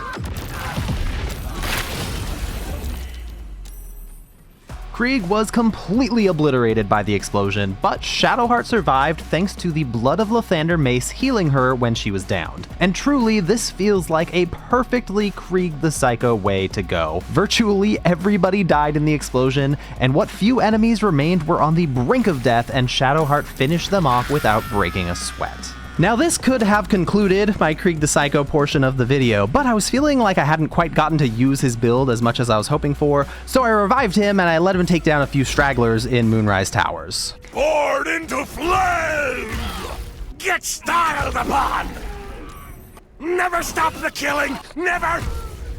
There's no barbecue till I say there's a barbecue! Alright, that's a wrap, Krieg. Thanks for your help clearing out Moonrise Towers. Ricky will take it from here. Ketheric Thorm is up on the roof of Moonrise Towers, and he's completely invulnerable to damage, and I have got big plans for him, but first I decided to show him how weak he really is. I looted the chest behind him and equipped a ring that lets me cast command spells on undead. Then I just used a Divination Wizard's Portent die to guarantee that my command drop is going to succeed by replacing Ketheric Thorm's saving throw with a 1. A paladin like Ketheric Thorm cannot use Smite without a weapon. And I've wiped out all of his reinforcements, so he is barely going to be able to hurt me, but he's invulnerable, so I can't hurt him at all. So I left him up there alone as I popped down into the dungeon to save the Moonrise Tower prisoners. Since everybody here is dead, they just walked right out, no problem. I went down for a long rest. I wasn't even recording when it happened, but to my surprise, Lump the Enlightened showed up and demanded payment. Just in case you didn't watch my Act 1 video, Lump the Enlightened just vanished in the middle of our fight, and I didn't know why, but he's here now. I of course told him that I'd pay him twice what I owe him next time. You think my mind's so flaccid? Yeah, that checks out, honestly. Shadowheart used another Portent die to puff him with poison, and Ricky finished him off with an acid breath.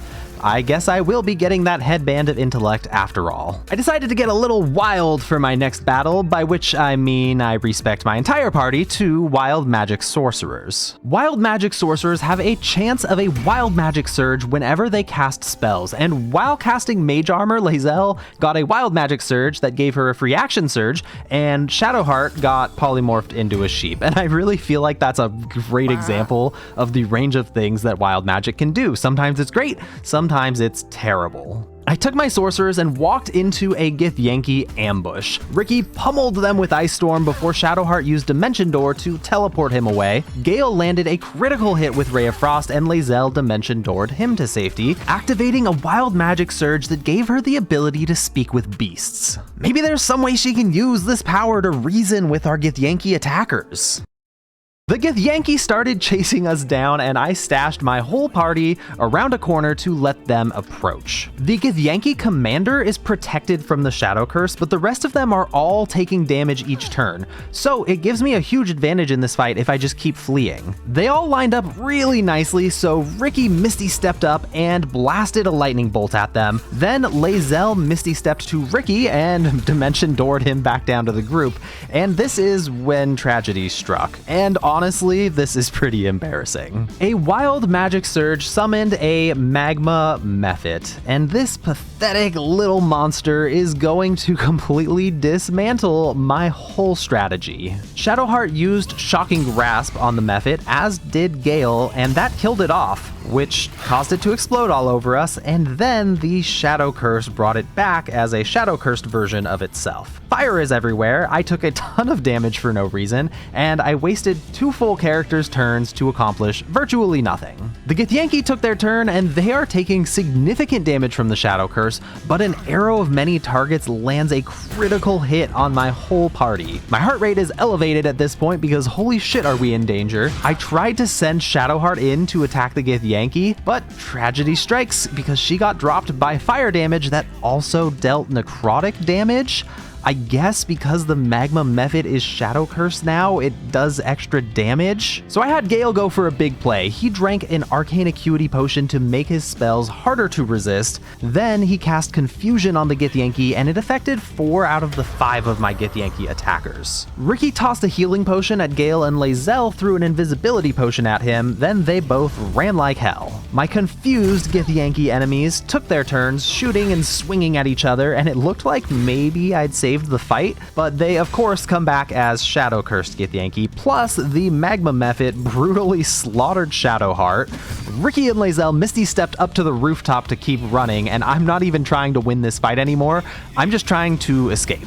The Githyanki were all pretty much finished off by the Shadow Curse, but their commander is unaffected and teleported up to the roof to chase down Ricky and Lae'zel. I tried spamming spells with my sorcerers, praying that some crazy wild magic surge would come in and save the day, but that surge never came. Lae'zel was the first to get downed and mercilessly finished off, and after that it was Ricky's turn. Eldritch blasted down and finished off by the sword. Invisible Gale was the sole survivor of the battle. I just got my ass beat by a surprise magma method, and it feels bad. This is normally where you'd run off to Withers and say, Bone Daddy, please revive all my friends. Here's 600 gold that I promise not to pickpocket from you while you're distracted. But that's not what Gale decided to do. Instead, Gale asked Bone Daddy to change him into a paladin of vengeance, and he is going to avenge his fallen comrades. He's still a wizard at heart though, so he put 2 levels in as a divination wizard so that he could be certain of his victory in the coming fight. Gale snuck back onto the battlefield, but he's not doing it to get the advantage of a stealth attack to start combat. He just wanted to get up close and personal before getting his opponent's attention. He stood up out of stealth mode and went to cast Hold Person, which only has a 50% chance of success, but he is a divination wizard, so he can replace his opponent's saving throw with a failing roll if needed. In Gale's offhand, he equipped the Sword of Life-Stealing, which deals an extra 10 necrotic damage on a critical hit. And Hold Person guarantees his attacks will be critical hits. This is a recipe for absolute domination in this fight. Vengeance has been achieved. Gale revived his fallen allies, and he even ran around and finished off the rest of all the Shadow-Cursed Githyanki, as well as that damn magma method. The Githyanki commander had some gloves that allow my party to cast telekinesis once per short rest. That'll come in handy in a little bit. I used my wild magic sorcerers to wipe out a couple more creatures, but I didn't really get any more excitement out of it. I also spam cast Featherfall that I get from my boots, and I managed to get an enlarge wild magic surge as well as another polymorph into a sheep just for fun. But my last wild magic surge was spamming Featherfall near Raphael to see if I could morph him into a cat or a dog. And shockingly, I actually got the wild magic surge after only trying for a couple of minutes, but Raphael was unaffected. Oh well, that is enough wild magic for today. I took an elevator ride down into Shar's temple to see what nonsense I can get myself into, and there are 3 interesting targets down here. The first is Balthazar, an undead caster who is on Ketheric Thorm's side. I bribed him with a ton of money so that he'd be considered an ally, and that'll be important later. The second interesting target is Yurgir, who is trapped down here by a deal he made with Raphael. Yurgir needs to kill all the Dark Justiciars in the temple before he can leave. The final interesting target is a horde of rats that actually happens to be that Dark Justiciar that Yurgir is seeking. The horde of rats itself is fragile and stupid, so I killed all of them by just casting Cloud of Daggers and just letting them run into it on their way over to attack me. And when the rats were almost all dead, I turned off Cloud of Daggers just to see how much damage these little guys can do, and shockingly, one of them hit me for 27 damage on a critical hit. But no matter, I finished off the last rat, which forced the Dark Justiciar to transform back to his normal self. This is who Yurgir is hunting, and I wanted to see if anything happens if I put Yurgir right in front of him. To add some chaos, I wanted to also see what would happen if I just added Balthazar to the mix, so let's bring them all together. I started with the easy one, Balthazar. Since I bribed Balthazar a ton of gold, he's considered to be my ally, and as it turns out, telekinesis has a 100% chance of success against allies. As long as I throw Balthazar far enough away from me that he can't try to start a conversation, I can toss him around as much as I want and there are no repercussions. I used telekinesis to toss him all the way over to the Dark Justiciar. I did stop along the way to give him Featherfall so he wouldn't just die on his way down, but I could have just killed him right there. It would have been that easy. Yrgir is a little tougher as I can't bribe him to become allies, so I used Minor Illusion to separate him from his forces, and then I tried to use some chests to trap him in the position I wanted him to stay at, but he just teleported out and I had to start all over again. Once I had Yrgir back in position, I threw a potion of Featherfall at him. Then I used telekinesis to throw him off the ledge down to Balthazar and the Dark Justiciar. And to my great disappointment, nothing happened. They all just stood around down there completely uninterested in each other. Since they won't fight each other, I have no choice but to wipe them out for failing to do anything entertaining for me. So I had Gale cast Enlarge on Shadowheart, who cast Turn into a giant fucking owlbear on herself, and jumped down from way up high. Once again, I was disappointed. Balthazar was crushed for 499 damage, but Yrgir and the Dark Justiciar barely took any damage at all. This was a huge letdown for me. I really wanted to squish all of them with one leap, but I have failed. Ricky used Repulsor to knock Yrgir down into the deepest part of the pit, and Gale tossed the Dark Justiciar on top of him. I threw some grease down just for good measure to see if they slip and fall when they try to move. Yrgir got up and launched 4 Orthonic Hand Bombs my way before turning invisible, so I went ahead and just scooped all those up because I'll be able to use them later. These babies deal 4d8 force damage and 4d8 fire damage. Then my Owlbear Shadowheart jumped down on invisible Yrgir, dealing 100 damage and squishing him to death. Ricky went ahead and threw the Dark Justiciar into the pit to finish them off. Was this fight ridiculous? Yeah, I guess it kind of was, but the whole thing just did not go the way I'd wanted it to, which was kind of a bummer. I finished off the rest of the Marigons and grabbed the orb so I can take the elevator down to the bottom. Then I cast Knock on the Door to clear the way to Shadowfell, but Shadowheart told me we need to go to the library first, and I don't want her to throw a fit, so we headed over there. I assaulted the library with my Owlbear and cleared it out in no time. We looted Shadowheart's spear, and with that, I am cleared to go to Shadowfell whenever I'm ready. But before I go to Shadowfell, I need to make good on a promise I made to Ketheric Thorm when I was roleplaying as Krieg. Your family is next! Yep, we are going to kill Ketheric Thorm's family, and we're going to make sure that Ketheric is there to watch us do it. I set up a staircase of crates hanging over the ledge at the top of Moonrise Towers, and then I ran to the top to lure Ketheric over. Oh shit, I didn't even consider that he might try to shove me. I am pretty lucky that that failed. Ketheric is immune to any attempts to move him by force, so pushing him off the tower simply won't work. But I'm not going to push him off. With Ketheric lured into my trap, I pulled the boxes out from under him and watched him fall to the ground. Ricky is built as a shadow monk right now, so I just shadow stepped down to the bottom and lured Ketheric over to my next box staircase. I drank an elixir of the Colossus to give me advantage on strength checks in case he tries to shove me again. And when Ketheric was in position, I moved the boxes away and watched him fall down to the ground floor. Now it's a simple matter of leading him around the shadow-cursed lands on a little field trip so he can watch as I butcher his family one member at a time. Each of my party members is in charge of killing one of the Thorms, so let's see how they're preparing for battle. Karlach is going to take care of Malice Thorm, and so naturally, she started by sneaking around and throwing all the dead sisters into a backpack. Malice can revive them, and it's really annoying, so it's better to just take care of that ahead of time. Shadowheart is up against Thisbald Thorm, and he is a big boy, which means he can't jump. Shadowheart set up a maze of chests for him to run around, and I accidentally got too close and triggered Thisbald's cutscene before I was ready for it, so I had to set up the rest of the maze just kind of during combat. The whole thing is really a mess, but eventually I had the setup that I wanted, and I spread water barrels all around the battlefield. I smashed those water barrels open with Shatter, and because of my boots, anytime I'm standing in a water surface, it gets electrified. Better yet, since I'm a Tempest Cleric, anytime my enemies take lightning damage, they get knocked back. So good luck chasing me through my maze while you're getting blasted away from me constantly. I took down all of the zombie bar patrons first, leaving just Thizzlebold Thorm alive to chase me around and just see if he can catch me. Lae'zel is up against Garangoth Thorm, who I'm just gonna call Goldie from now on, because I'm probably mispronouncing it, and I started things off by just giving her about 6,000 gold. This doesn't provide me with an advantage in the battle, but it does give me the signed trade visa,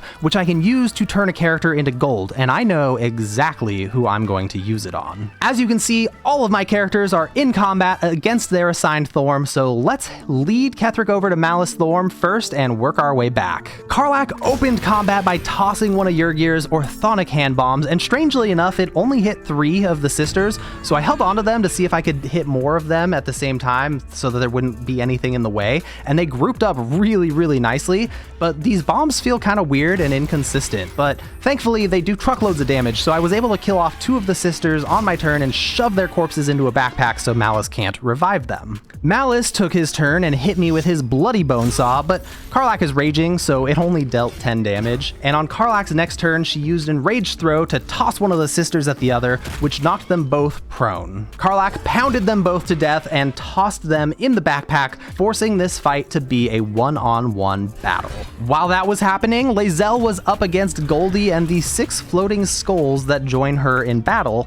By using an arrow of many targets, I was able to take down 5 of the 6 skulls before Goldie even took a turn. Each skull that I defeat reduces Goldie's max health by 100, so this fight is almost over before it began. Lae'zel ran over to cover and ended her turn, protecting her against any counterattack opportunities, and then she wiped out that final skull. Without her armor, Goldie is a lot less gold, and only has 7 hit points. This battle is over, but instead of killing Goldie, Lae'zel moved up to the roof because I have another plan in mind. Karlach provided an absolute beating to Malice Thorm, drinking a health potion every so often to stay in good shape, and when Malice Thorm was down to 20 health left, Karlach stopped fighting and let her barbarian rage end. Leading Ketheric Thorm through the Shadow Curse lands was a little bit annoying at first. If I got too far away, the combat would disengage and I'd have to run back over to grab him. If I was too close, he would summon a Necromite on top of me, so I found the right distance was to end my turn about 140 feet away from him, and then he would just chase me on his turn without summoning anything. I led him all the way over to the House of Healing,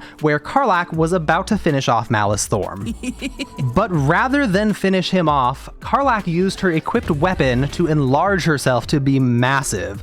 Then she used a scroll to shrink Malice Thorm down. He's now small enough for me to just carry him right around, so I carried him over to the door that Ketheric Thorm was waiting at. I opened the door and tossed Malice Thorm's tiny, pathetic, mangled little body down right in front of Ketheric. Malice is on the brink of death, and Karlach left him at just 3 hit points before stepping back and shutting the door. Malice stood up and walked over to the doorway, but he didn't even bother attacking. He knows this is over. Ricky shadow stepped between Ketheric Thorm and Malice Thorm and then clubbed Malice to death, his tiny little body returning to normal size in death. Ketheric Thorm's uncle is dead, murdered right in front of him. Next up, let's take Ketheric over to Thizzlebold Thorm. Shadowheart has been torturing him with electric shocks and physical fitness, and Thizzlebold is just about ready to die. Ketheric was a real pain in the ass about this one. He really did not want to enter that tavern, and he kept summoning Necromites, but eventually, I got him in with a good view of Thizzlebold Thorm across the room. You know, I'm sure he heard Thizzlebold's pained gurgles while he was on his way in, and by the time Ketheric joined the fight, Thizzlebold's brain must have been so fried that he forgot how to walk, because he completely gave up on chasing me. No matter, it's clear what happened here, and I gave Shadowheart the all clear to finish him. Shadowheart casts Sunbeam to put an end to Thizzlebold Thorm for good. Ketheric chased me out of the inn towards Wreathwind Town, but his spirit seemed broken. He stopped chasing me and started summoning Necromites every turn. At least that's what happened until he saw Lae'zel up on the roof with Goldie. He started to approach the inn, perhaps with some foolish belief that he could stop what was about to happen, but there's no stopping me. Now that Ketherick has a good view, Lae'zel shoved Goldie off the rooftop, splattering her disgusting little body on the ground right in front of Ketherick. Somehow Goldie survived, so I used an acid arrow to melt away whatever remained of Goldie's life essence, and my party gained inspiration for killing all the members of the Thorm family. But here's the deal, don't you think we gained inspiration a little prematurely? I mean, surely Ketherick doesn't feel that all of his family members have been killed just because he witnessed these 3 deaths. Ketherick Thorm understood perfectly what was coming next when he saw Ricky with a sinister smile on his face as he took off running in the direction of Last Light Inn. Ketherick chased after me as fast as he could, but Ricky was faster. Ketherick Thorm chased Ricky into Last Light Inn, desperate to stop what was about to happen. The patrons of Last Light Inn were completely uninterested in fighting Ketherick Thorm and only joined combat when a Necromite spawned in. They wouldn't even fight it though, and Ketherick was solely focused on stopping me and completely ignored the rest of them. He even stole and equipped one of Quartermaster Tally's rusty greatswords. Yes, on your watch. You didn't do a damn thing to stop him, Quartermaster Tally. It's fine though, his greatsword can't stop what comes next. Ketherick charged after me up the stairs of Last Light Inn, but he doesn't know that it's already too late. You see, Lae'zel over here is equipped with the Helmet of Arcane Acuity. It causes all of my spells to become increasingly harder to resist with each stack, and I can gain stacks by dealing weapon damage to anything like these crates. I stacked my Arcane Acuity to 10, then Karlach cast Enlarge onto Isabel to make her truly stand out. Lae'zel has a spell save DC of 28, which means Isabel would need to roll higher than a 20 to succeed on a Constitution saving throw against my spells. And as we all know, a 20-sided die can't roll any higher than 20. I have a 100% chance of turning Isabel to gold with the signed trade visa. Ketherick Thorm charged into the room and smited Ricky, but when his attack was complete, he was completely stunned by what he saw. His daughter, Isabel, was slowly turning to gold in front of him, and there's nothing he can do to stop it. Isabel's last words to her father, I pity you. Free. And her transformation was complete. Isabel has been permanently turned into a solid gold statue. My enlarged spell wore off and she returned to normal size, and Ketherick Thorm will never speak to his daughter again. Ricky vanished with an invisibility potion, leaving Ketherick behind in a daze. Oh boy, okay, am I glad I'm playing the Dark Urge for this playthrough, because I'm gonna go ahead and blame everything that just happened on Ricky. That guy is a fucking lunatic. Somebody's gotta put a stop to him, and I'm gonna go ahead and find myself a little palate cleanser to feel better about life. So I'm going to help Halsin save Thaniel so we can save this land from the Shadow Curse. That'll make me feel better. This seemed like a job for a Warlock squad, so I set up my party as Pact of the Chain Warlocks and summoned a bunch of familiars, and I had them all turn invisible and line up by the rock face. But they're too tiny to really block the path on their own, and I used pretty much all of my chests fighting Thisbald Thorm, so I headed over there to reclaim a few of them. Naturally, the land was completely littered with Necromites because of my earlier shenanigans, so I had to blast my way into the tavern. But once I got there, I picked up a few chests and I headed back over to Last Light Inn. These chests that I have are the evidence chests from Moonrise Prison, and they are unbreakable. I made a wall of invisible quasits and extended it with my chests, and now I'm ready to defend this portal. My warlocks all protected themselves with Armor of Agathis and then covered the surrounding area with Hunger of Hadar. Then I did a quick short rest to get all my spell slots back. Let's get this party started. Halsin left through the portal, and I just need to defend the portal for 5 turns. As warlocks are known to do, we started Eldritch Blasting.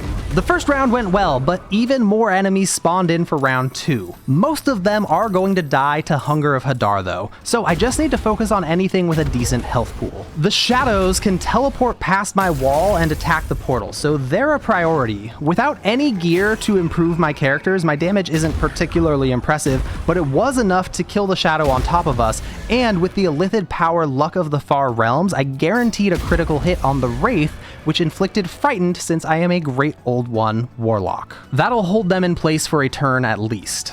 Another shadow snuck up on us, thankfully missed its attack though, and the rest of the shadow cursed enemies just kept moving closer, taking damage from Hunger of Hadar along the way. The ranged enemies were shooting at the portal, which is nearly down to half health, and it's possible I just don't have enough firepower for this, but I don't really have any other choice but to continue with my strategy. I killed the shadow by the portal and I knocked back one of the ranged enemies. Then I decided to reposition Lae'zel's Hunger of Hadar to better target all of my approaching enemies. Ricky sniped a shadow and did good damage to a wraith, and we all ended our turn. Our enemies kept falling to Hunger of Hadar, and my party leveled up.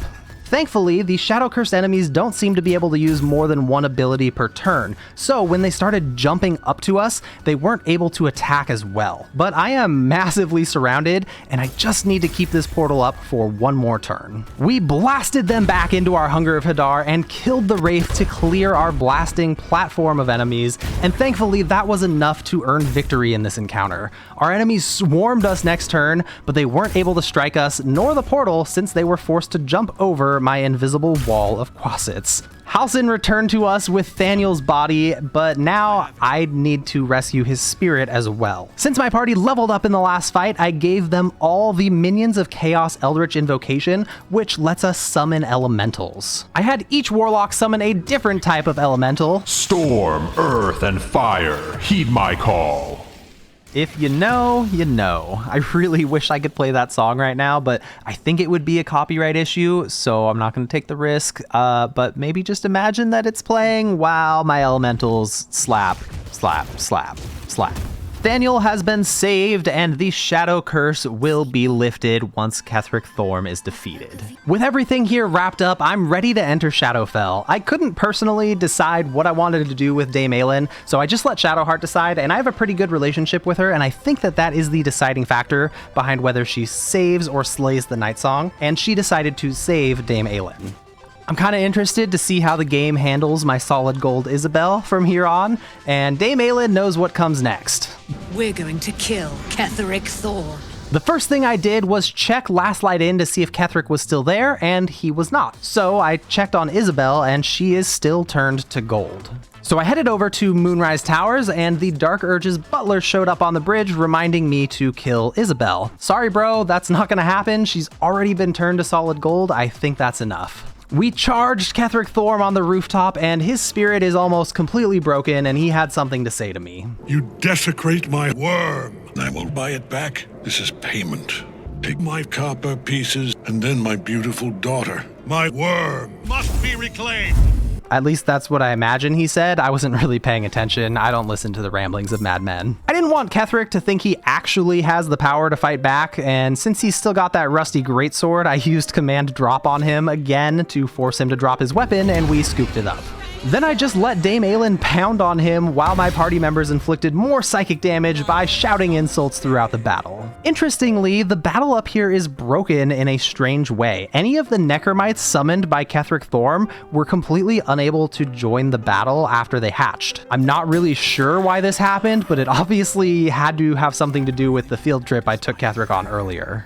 Dame Aelin provided Ketheric with a beating until he decided he had enough and ran away. I laid down for a long rest before going to the final battle, and Dark Urge things happened. I don't really want to talk about it much, but let's just say that Gale is no longer a member of my party, and I instead gained access to this beautiful beast, the Dark Urge's Slayer form. The next day, we chased Ketheric into the Mind Flayer colony, and while exploring, I picked up 3 brine barrels that are full of caustic acid. We'll be using this acid to soften our enemies as they approach. I summoned an army of skeleton archers for my next fight.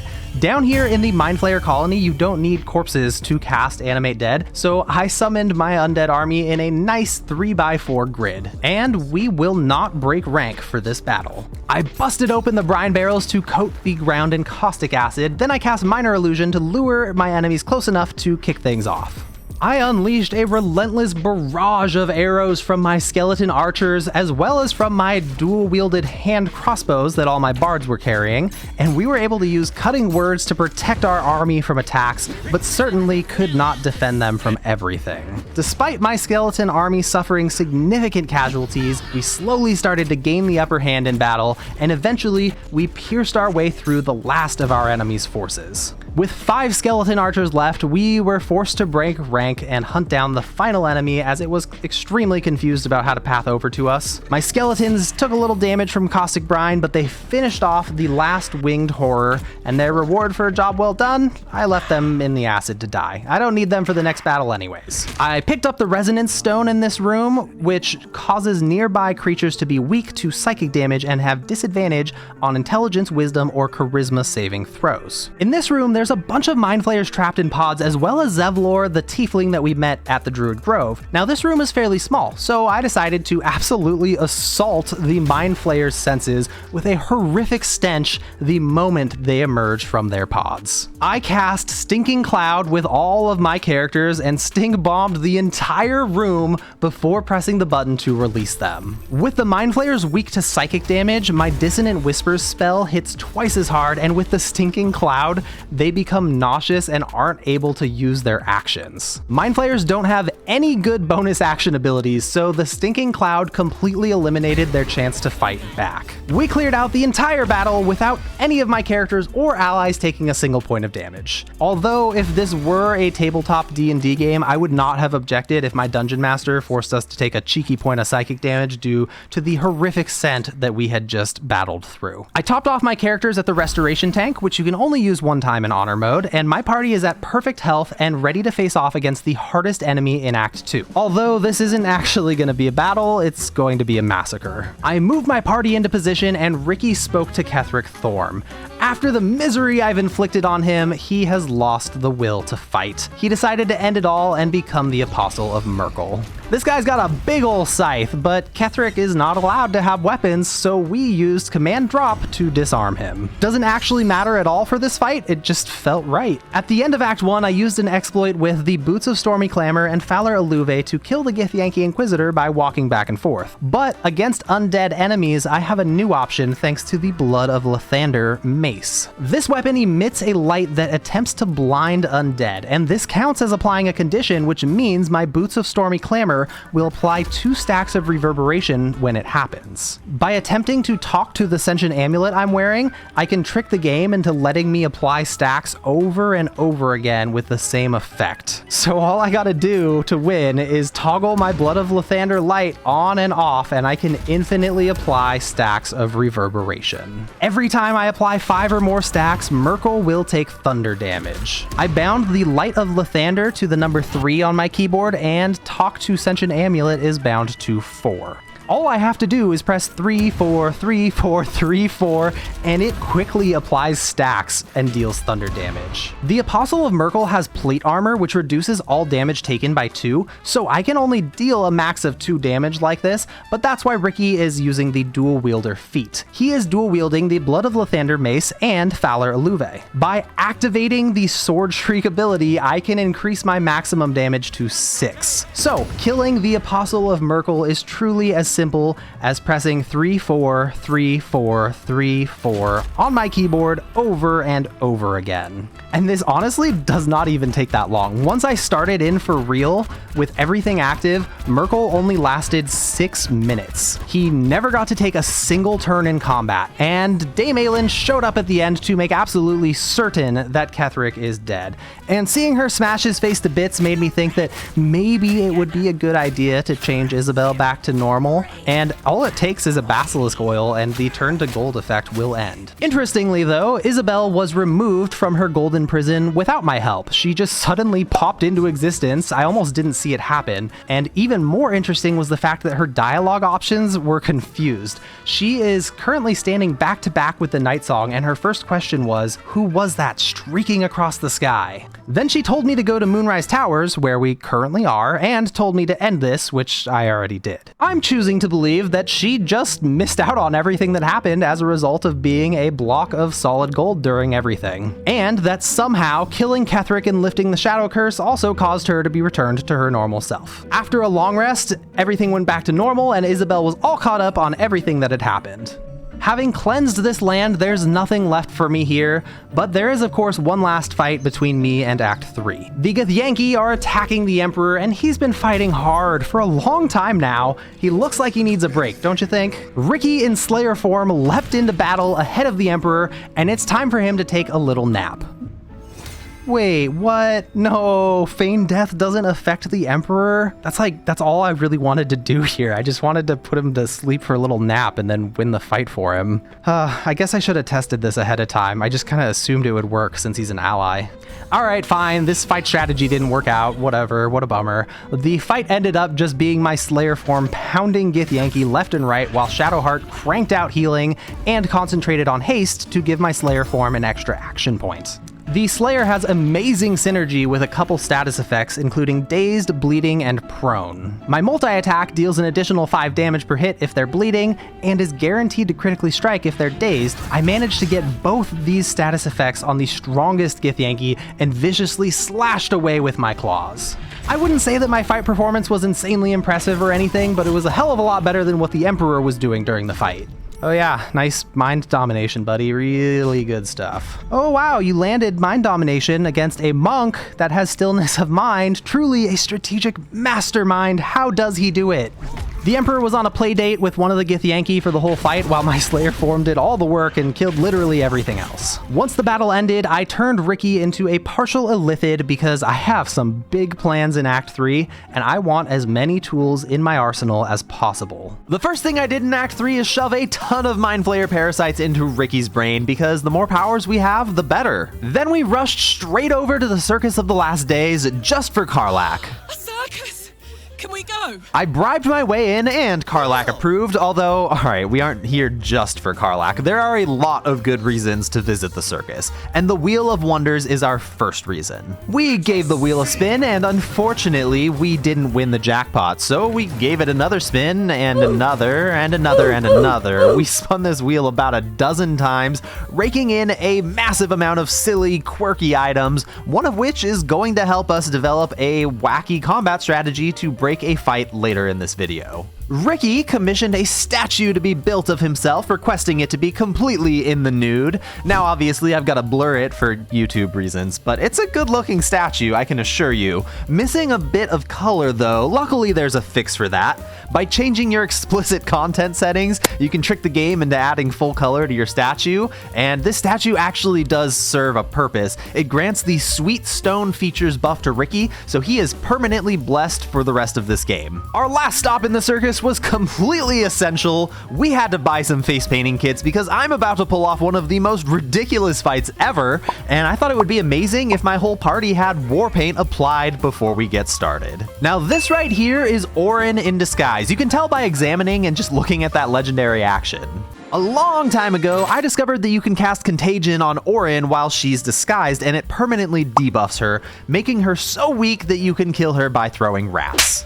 But back then, I tested another tactic that I didn't end up using until now. You can get Orin to stick around in Rivington by using Contagion Mindfire to befuddle her. Orin vanishes after the first cast, but you can find her just a short walk away, disguised once again, but this time her disguise is even less believable because my Contagion is setting in. And once it fully sets in, she enters into combat with me. All it takes is one smack for Orin to reveal herself, but this time, she doesn't leave. She's supposed to poof away from me right now, but she is far too confused to know that this isn't the right time to fight me, so we're gonna go ahead and have a little fun together. I can use an infinite movement speed exploit with Aspect of the Elk, and I can just take Orin anywhere I want by carrying her around as an improvised weapon.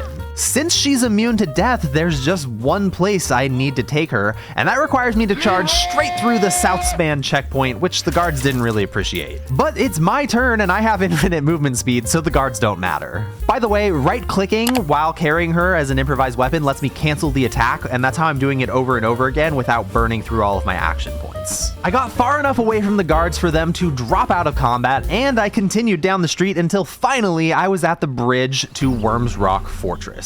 I threw a potion of Featherfall at Orin, and then I failed my athletics check to toss her off the bridge. Rip. It's fine though, there's nowhere for her to go. I threw Orin off the bridge and then slowly moved her closer and closer to the back entrance of the fortress. And Orin was a good sport and even did her part, jumping up to chase me along the way. I ran her the rest of the way, dropping her off at the back door to Worm's Rock Fortress, and Shadowheart used telekinesis to pull Orin up to the top, although I suspect she would have just climbed up on her own if I'd given her the chance. Then Ricky ran her into Worm's Rock Fortress, and the guard was just completely uninterested in our shenanigans. I opened the door so I could see into Gortash's coronation, and this dude's just quivering in fear, which, I mean, he's honestly right to be scared, especially if he heard what happened to Ketheric in Act 2. I ran Orin in and dropped her off right in front of Gortash, but he was still cowering like a baby, so I yeeted Orin at Gortash to finally kick this party off for real. I decided it wasn't fair if Orin was the only one that was confused, so I used Contagion Mindfire on Gortash as well, so he'd be on equal footing with her. It just takes 3 turns to set in, and with that, Shadowheart has done her job for this fight, and I need Ricky to find a good place to hide where his enemies can't get to him. I found a great spot and tucked him into a corner where the patrolling Steel Watcher wouldn't see him.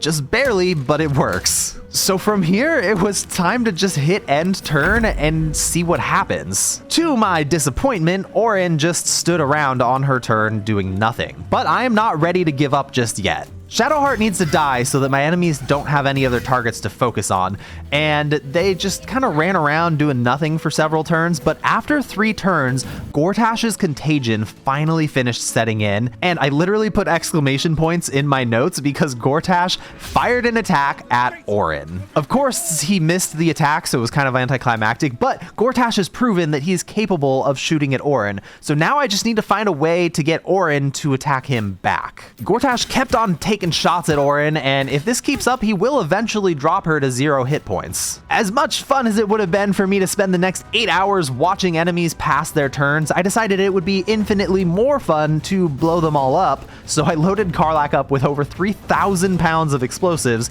and I sent them over to Ricky and had him set up a big boom. The explosion was so satisfying that I decided to give the same treatment to basically everybody else on the battlefield that wasn't named Gortash or Orin. I put a bunch of bombs in a backpack and blew them up, which was kind of lame actually, but I basically used every explosive that I had to help move this fight along. And each turn, Gortash was shooting at Orin, dealing more and more damage. The issue here though is that Steel Watchers are really tanky and they have high dexterity, so even with all my explosives, they were pretty much doing just fine. This fight literally took me hours to set up and do the whole thing, and you're not going to watch me run around slapping Steel Watchers for hours, so here's a quick montage of me cleaning up the fight so we can just focus in on Gortash and Orin.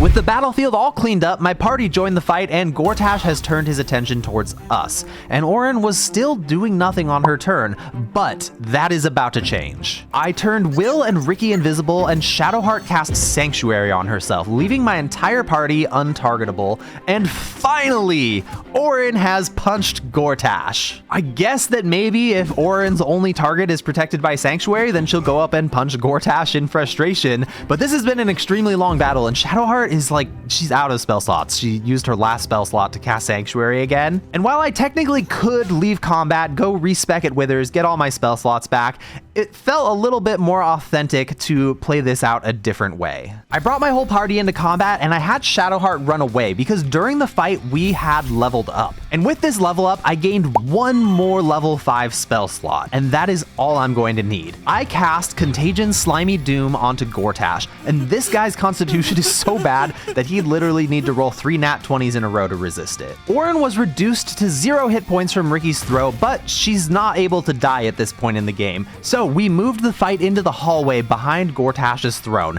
and this is Gortash's final turn in combat. And honestly, it wasn't bad. He blasted us with a dazzling ray, but Contagion Slimy Doom has just finished setting in. And now whenever Gortash takes damage, he's going to get stunned and lose his next turn. So we're going to beat him to death with Orin's immortal body. Orin was completely on board with the plan, standing up and punching Gortash to add a little damage. And if you're familiar with Orin's personality, personality, then you know that she's probably actually loving this. In fact, I bet there's nothing that turns her on more than knowing that her body is the weapon that will lead to the death of Gortash. Based on the story for this game, it shouldn't even be possible for Orin to fight Gortash. She tried to turn invisible at one point, but Karlach just threw Ricky at her location to reveal her so we could continue smashing her body into Gortash again and again and again, and bam, pow, smash, slap, kersplat, punch, and finally a critical hit to end the fight. Unfortunately, Orin vanished at the end of the fight, which was really a bummer because I could have actually knocked her unconscious and looted her armor, and then I wanted to throw her in the ocean a couple times just for fun. But oh well, I got what I wanted here. Since I've got Karlach in the party, she was over here looking at Gortash dead, and it just kind of hits a little differently with the face paint on. Am I fucking missing something? I'm dying. I'm going to die. Because the person I trusted the most gave me away to the devil! I've always hated this place. Stupid fucking gigantic bridge or whatever. Love you. And I've also got Will in the party, and we just killed his dad in this fight, which, you know, he wanted to talk to me, which I knew was going to be rough. You painted the audience hall with my father's blood. Painted. Amusing choice of word, my friend.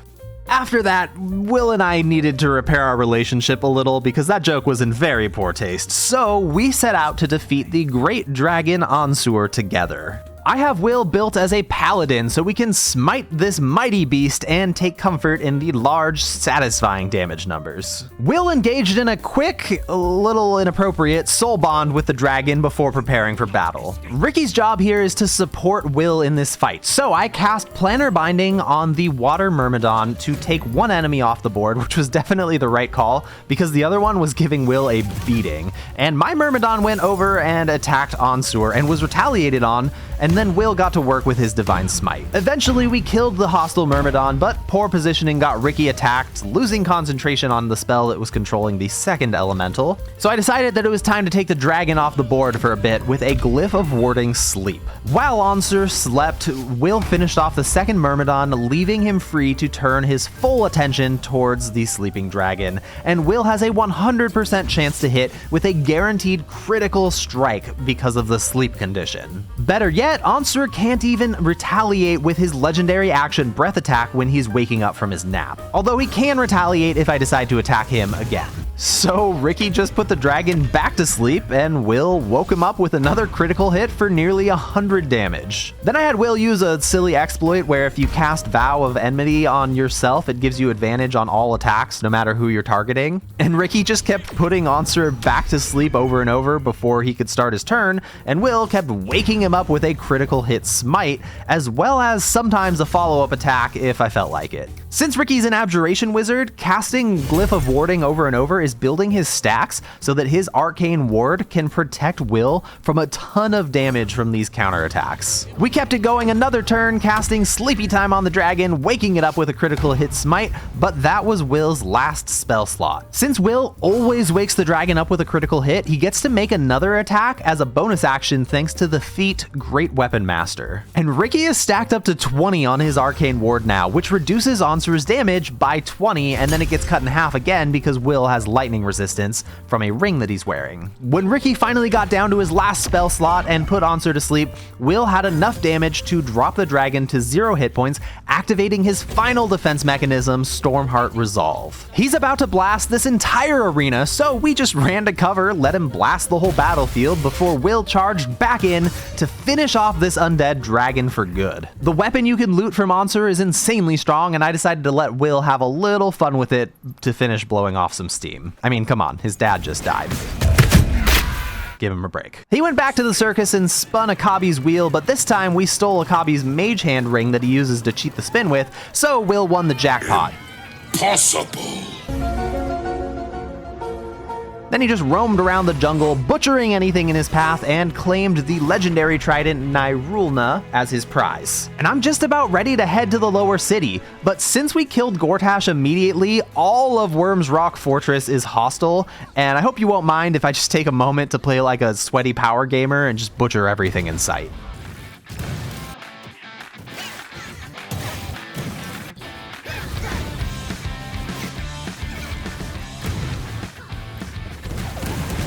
From all this combat, my party reached level 11 and we headed to the lower city. I changed up my party a bit, bringing Astarion and Lae'zel back into the mix, but this first fight Ricky is going into alone, and I have Ricky built as a monk right now, and I've put the Maul Hammerhaft in his hands. I looted this way back in Act 1, and it causes thunder damage whenever I jump. Thanks to Step of the Wind Dash, my jump no longer requires a bonus action, so I can just leapfrog around the battlefield dealing damage, and this strategy is actually made even better by just using the Illithid's ability to fly. For some reason, flying counts as jumping, so I can just fly around blasting enemies and kill this fucker Dolor before he can dimension door away. I hate this guy.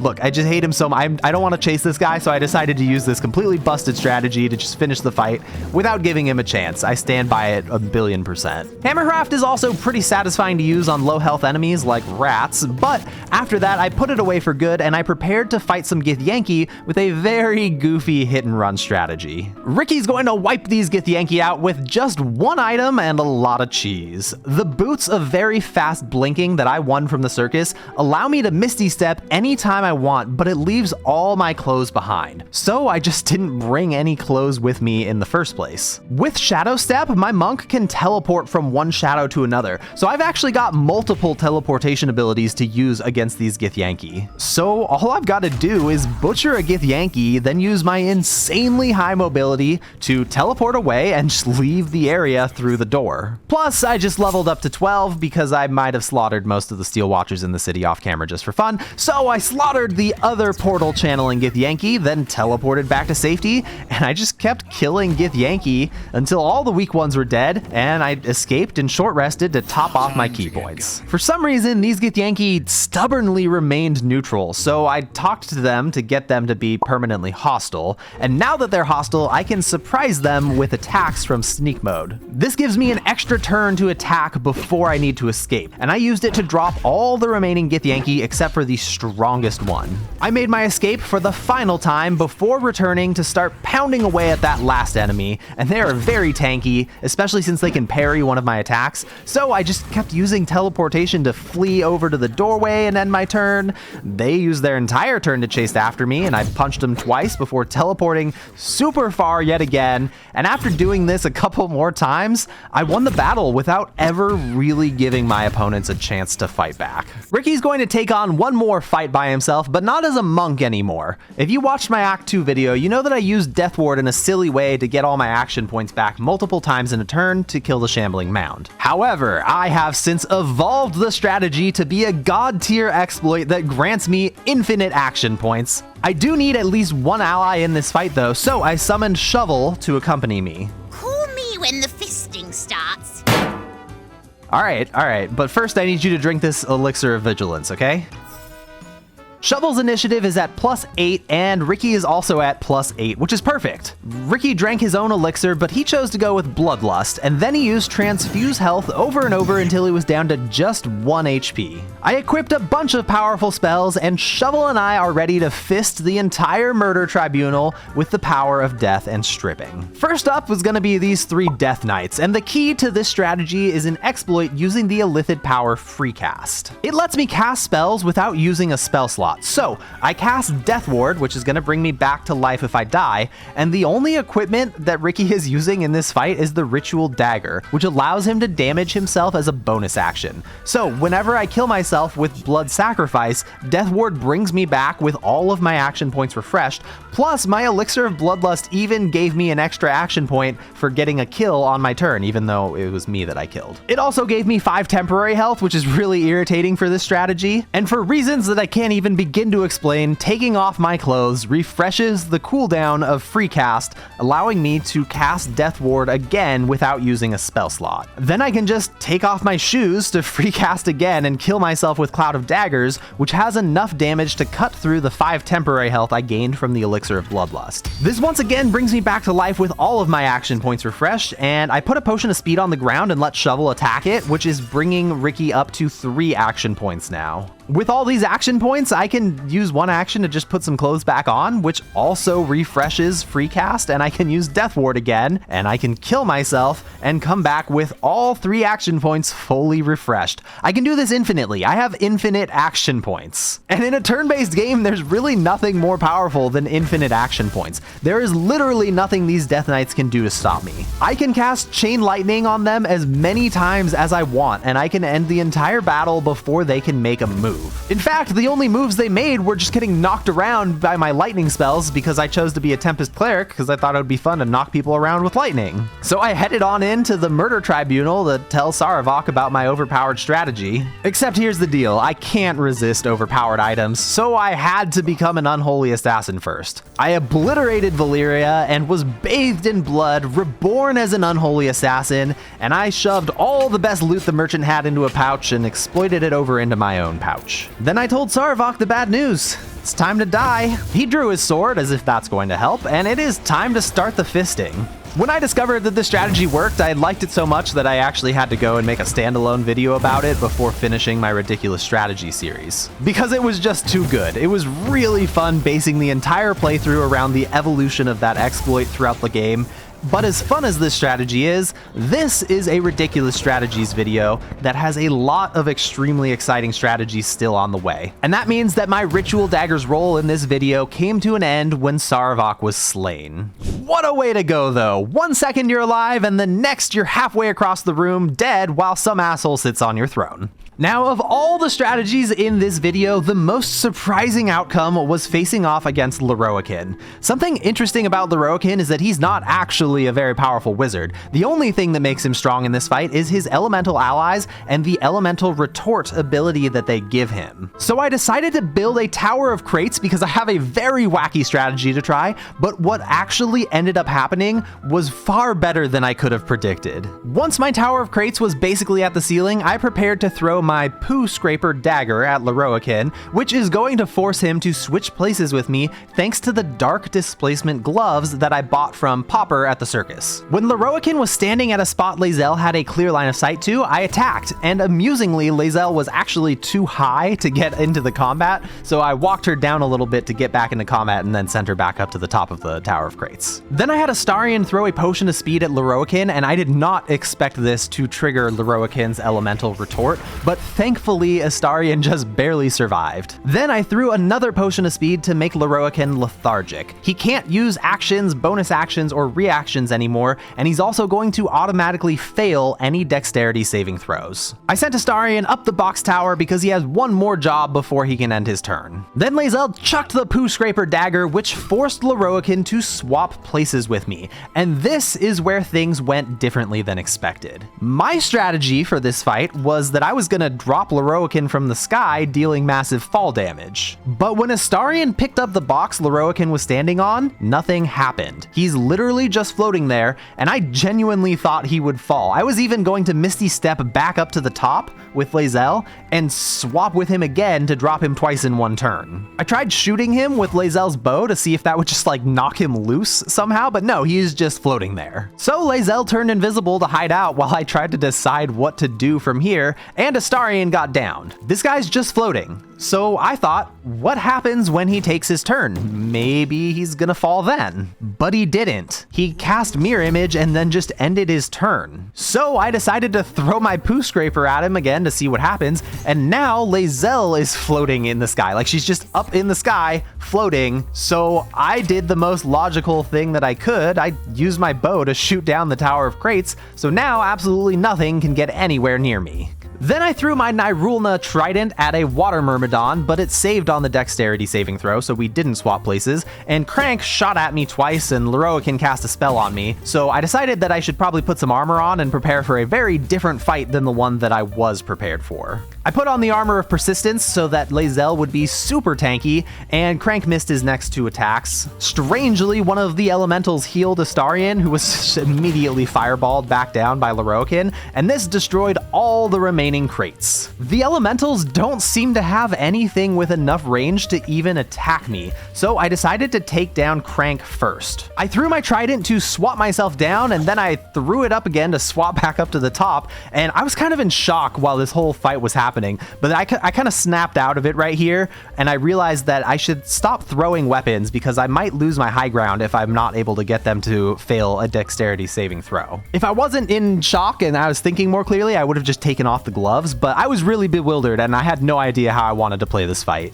Lorroakin tried to hit me with a spell and missed, and I decided to use a little cheese to swap the Titan string bow into Lae'zel's hands without wasting her action point, and then I opened fire on Crank. And I'm literally too high up in the sky for anything to target me except for Lorroakin, who's just using Chromatic Orb and honestly missing most of the time. But even Lorroakin would sometimes just stand in a spot where he thought that he couldn't target me and he would just say something nonsensical. So I literally just started raining attacks down on my enemies, taking Crank down first so he'd stop shooting at me, then the Water Myrmidon, and then the Fire Myrmidon. Occasionally Lorroakin would land some damage, but Lae'zel could just drink a big potion and be fine. She cannot die up here, there's just not enough damage for it to happen. I killed more and more enemies, and Lorroakin finally stopped attacking. I think he literally ran out of spell slots. I killed the final elemental and attacked Lorroakin twice, and with no more elementals, he can't use elemental retort anymore. He asked for me to just get this over with, and so I killed him from my god tier vantage point in the sky, and my Dark Urge got the inspiration How Far They Fall, which would have been really funny if my original strategy had actually worked. To finally get down, Lae'zel Misty stepped to the ground and took a seat on Lorroakin's throne of books,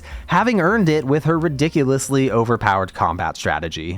Up next, I've got an amazingly ridiculous strategy plan that's going to help Astarion kill Cazador. But first, I wanted to get him a ridiculous weapon to use, so I went to the basement of Stormshore Tabernacle to steal an amulet from their vault. This causes me to get cursed with Castigated by Divinity, and when you remove this curse, a diva spawns and attacks you. By killing this diva, there's a fun little exploit you can do to get its weapon. You just pick up the diva's corpse and then search your inventory for diva mace, and you will find it. If you equip it, you can keep it forever, and this weapon is special because it deals 4d8 radiant damage, which is absurdly strong. I rebuilt Astarion as a Paladin of Vengeance, which I've maybe overused a little in the series, but it just felt so appropriate to use against Cazador. I put Astarion into position in a little room under the stairs, and Cazador is going to die in this room. Shadowheart flooded the room with sunlight because Cazador is gonna hate that, and Lae'zel and Ricky are ready to do their part to get Cazador to his VIP room.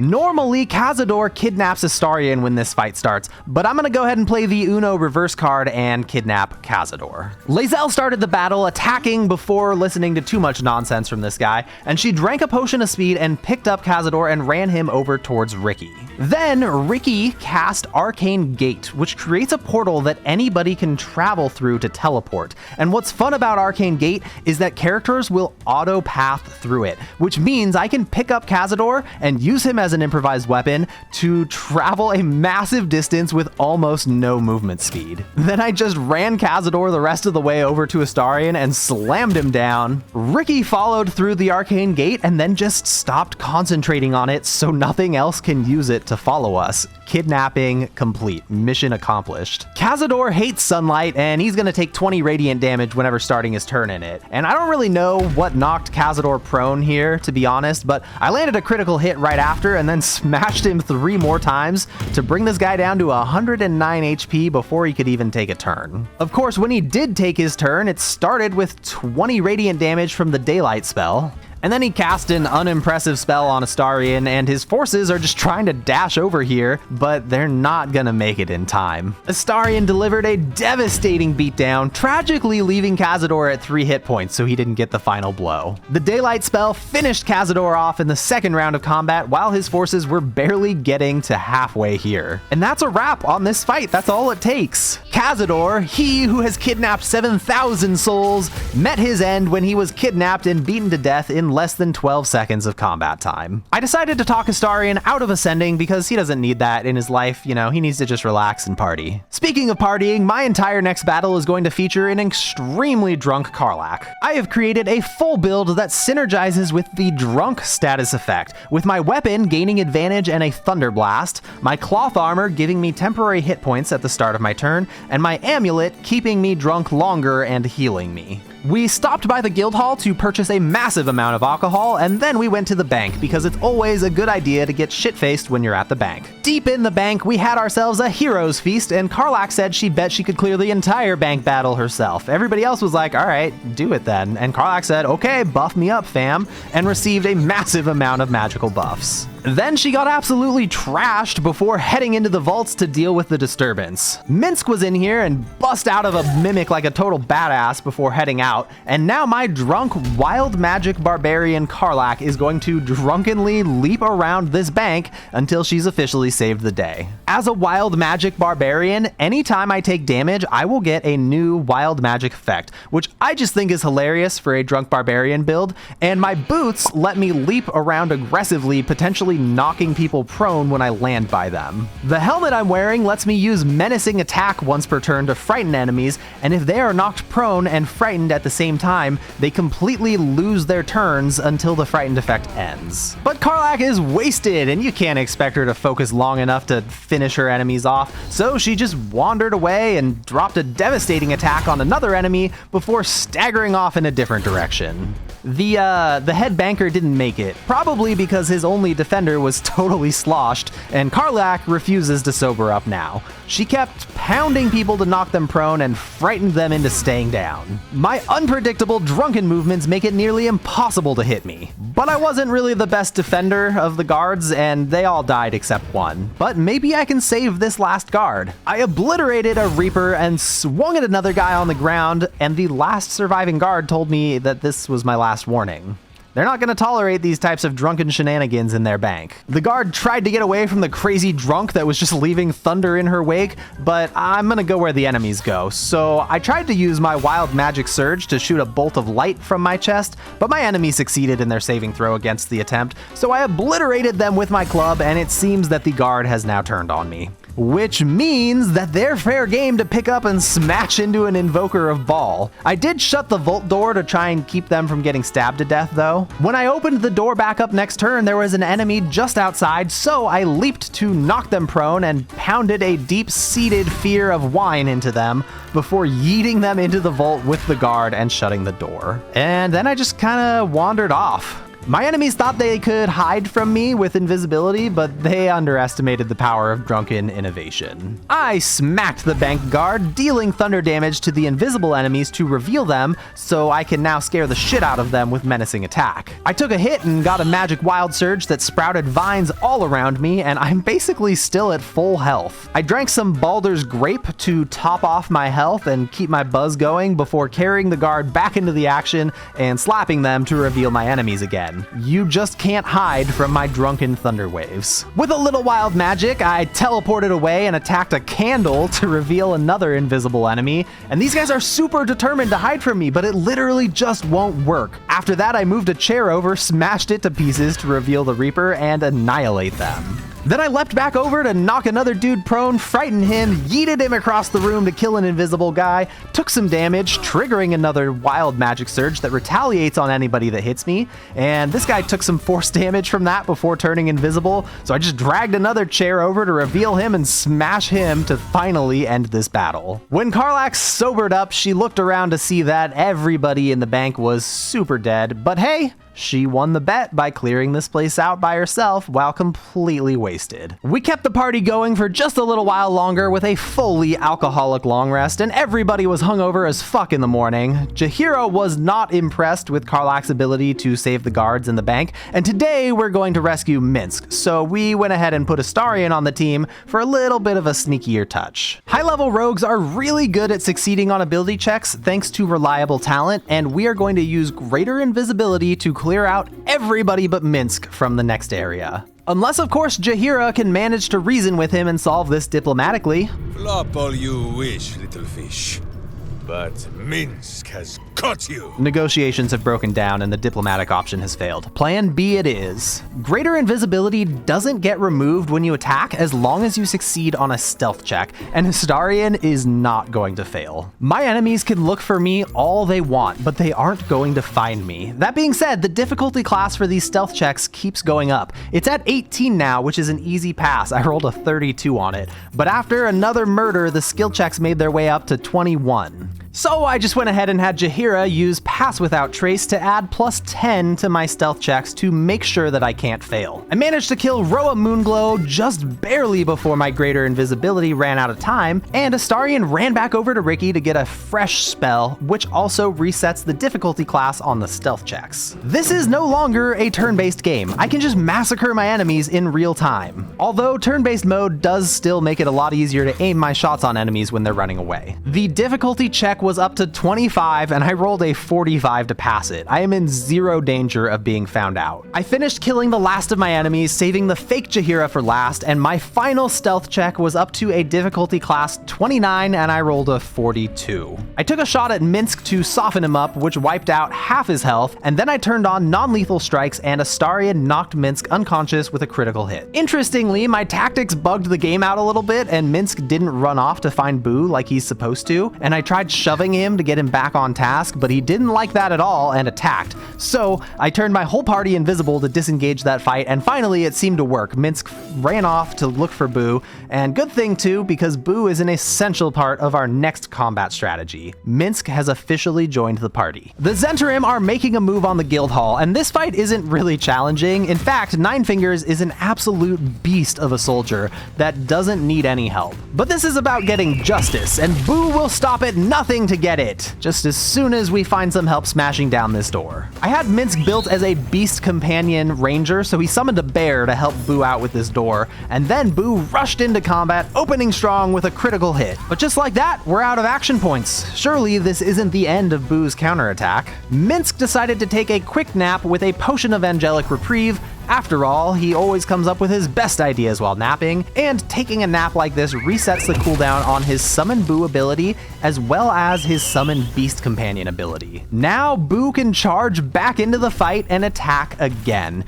And I summoned a Raven this time because the bear was too big to path through all the narrow pathways and get past all the people in there. It's a crowded guild hall. But now I can attack with Boo and I can blind an enemy with my Raven before letting Minsk take a little nap and summon them right back to do it all over again. This strategy is only limited by the number of potions of angelic reprieve I have, and I stocked up on them in Act 2. Little by little, my Raven was blinding every enemy in the room while Boo was focusing on dealing damage and finishing enemies off.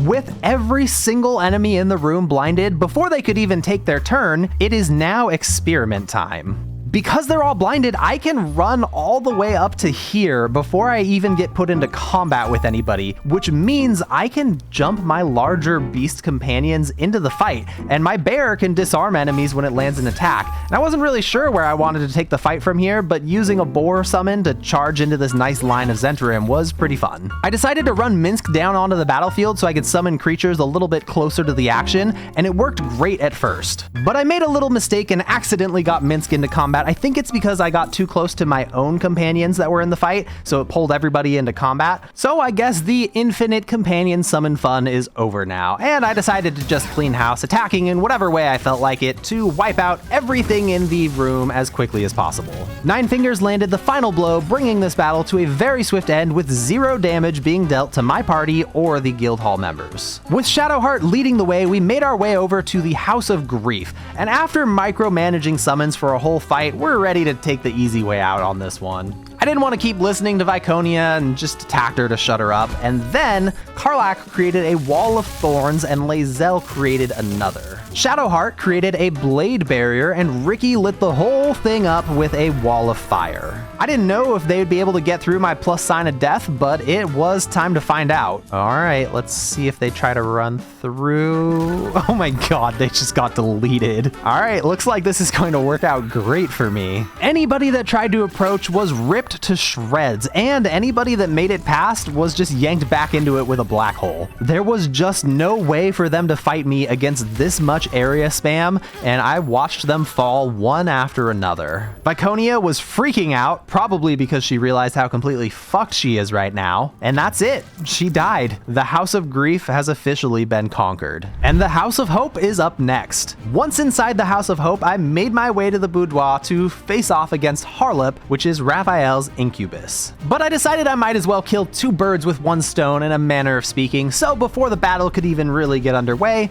I cast Planner binding to force Harlip to become my ally. Then I made my way down to fight against the jailers. When I first got into the fight, Harlip didn't join, so I just waited for my spell to time out so I could get Harlip onto the combat queue, and I brought 8 scrolls of planar binding with me, so it really doesn't matter if I'm out of 5th level spell slots. My mind-controlled Harlip flew into battle and got Eldritch blasted off the edge, but he's got wings and he cannot die like that. Plus, anytime Harlip takes damage, he uses Ethereal Escape to hide so that they can't follow up with any more attacks. Sadly, Harlip's actual turns were insanely disappointing, just 1 claw attack and that's it. Nevertheless, we continued the strategy and let Harlip scratch an imp each turn before getting blasted off the ledge. It felt like this was going to take forever, so Ricky used the most ridiculous route ever to fly onto the battlefield and blasted the imps with chain lightning so Harlip could focus on these spectators instead. The spectators do quite a bit more damage than the imps, and Harlip is still pathetic. Interestingly, when Harlip became free of my control spell, he summoned all of the imps that would normally join him in battle in his boudoir, and they all looked like they were pathing their way over here, and I'm kind of curious if they would actually manage to get here, but Harlip wasn't able to hang in there long enough to find out, with the imps leaving the combat queue when Harlip died. I finished off the spectators by transforming into a displacer beast and tentacle whipping them to death. Time to piss off Raphael by stealing his favorite hammer. And as a small side note, Hellish Spheres are ridiculously tanky. Like, holy shit, I'm just wailing on this thing and goddamn. I freed Hope by smashing stuff with the hammer I just stole, and it's time to completely and utterly obliterate Raphael. Down comes the claw. Sorry, champ, that's not how this one's gonna go. Karlach is in position, Lae'zel is in position, and Ricky flew away from the battlefield, left combat, so he is in position. I summoned Scratch just in case I mess this up somehow and I need him to be able to revive me, but I think I should be fine. The spell Autoluke's conveniently portable freezing sphere is hilarious because a character that is out of combat can turn into a snowball dispenser. These things do big damage and they explode in real time if the character that created them is out of combat. I have a ton of spell scrolls, so I can summon a ridiculous amount of these things and just send them over to an ally and watch as they explode over and over and over, decimating everything in the area. And since I'm an evocation wizard, they don't even hurt my allies. Raphael might be a powerful opponent in a fair fight, but there's literally nothing he can do to fight back against the overwhelming power of cheese. I'm remarkably close to the end of the game, but this is a special fight because I've been preparing for it for the entire playthrough. In Act 2, I acquired the Twist of Fortune Mace, which has a fun ability that deals damage to an enemy based on how much gold they're carrying. The damage type is piercing, so I thought it would be even more fun if I put on the Ballast Armor to double it, but the question is how much gold will I use? Luckily for me, I don't need to do any math or even make a decision here. I've been using Withers as a piggy bank for this strategy the entire playthrough. I have not pickpocketed Withers, and he has accumulated 21,000 gold for me from all of the respecs I've done this playthrough. I pickpocketed all the gold by rolling a nat 20 on my sleight of hand check. It only took this many tries to get. Then I headed into the Blushing Mermaid and walked up to Captain Grizzly. By examining the captain, you can clearly see that it is Auntie Ethel in disguise. So I reverse pickpocketed 21,000 gold into her inventory. Then she showed me her true colors and poofed away. So I chased her down and I'm ready to finish her off. I killed all of her magic mushrooms first, because otherwise she'll just come back to life, and once I had finally wiped them out, I swapped the mace over to Lae'zel's hands. Okay, my only regret here is that I toggled on non-lethal attacks. It's just a habit that I have to save the child that Auntie Ethel ate, but I kind of wish that I had just done full damage. But all it takes is just one hit and it's over. I did 288 damage plus another 288 thanks to the Aura of Murder for a total of 576 damage.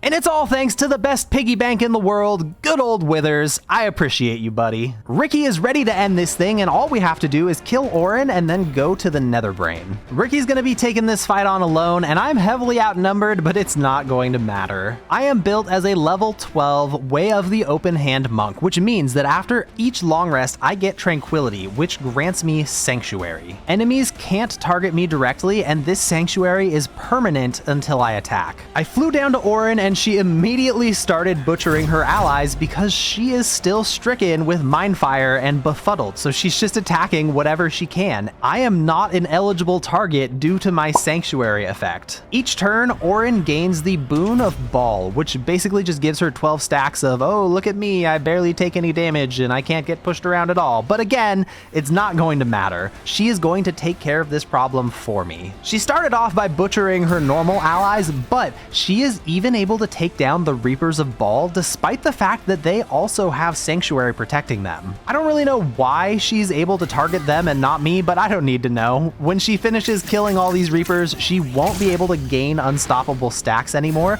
and that's when my fight against her will begin. There was one last dude running around that ended his turn next to Orin, which was a huge mistake, and then Orin slaughtered the final 2 Reapers, putting a stop to the Boon of Ball that was giving her those unstoppable stacks. Now it's just me against Orin, so I turned into the Slayer to kick this fight off. Now she's not going to be gaining any more unstoppable stacks because the ritual has been ended, but she still has 12 that I need to take off. So I'm using the Slayer form to take off as many as I can while still trying to avoid getting counterattacked. Although I didn't realize that my ability, Let the Slaughter Begin, would trigger Orin's legendary action, but it did, and she teleported over and just cut through my Slayer form like it was butter. I played the rest of the fight evasively, taking time to heal and trying to limit how many attacks Orin could get on me each turn. I finally removed the last of Orin's unstoppable stacks and ran away. Orin followed me and hit me twice, but this fight is finished. I knocked Orin prone and then used a flurry of blows to push her off the edge, and she is dead. I claimed the final Netherstone, and I am ready to face the Netherbrain with a spectacular strategy planned to finish off this ridiculous playthrough.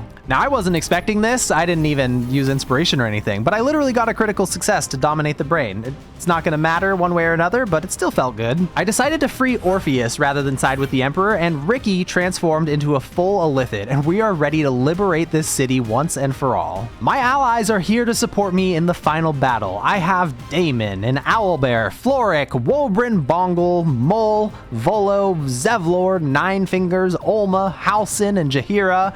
I don't really know why Dame Aelin isn't here, but it's fine. I usually just run through this courtyard invisibly because I don't feel like fighting, but Ricky is just gonna go ahead and run through totally clear to see. After all, I'm Sanctuary protected. They've got nothing on me, right? Just some idle threats. I was horribly wrong. The Spectator frightened and paralyzed me, and apparently Intellect Devourers can ignore my Sanctuary to attack, and Goblins can even throw stones at me, because nothing beats magic like a well-aimed rock. Thankfully, the paralyze wore off and I was still alive, so I dashed and took off flying away, and made it to the base of the brainstem, having survived my overconfident and foolish courtyard approach. My party members are all sorcerers for the final fight, and they used every single one of their first and second level spell slots to create more sorcery points. Then I used all those sorcery points to create 7 second level spell slots, which I turned back into sorcery points, which I turned back into spell slots until I was completely out. All it takes now is a potion of angelic reprieve to give me back all of my first and second level spell slots, and when I wake up,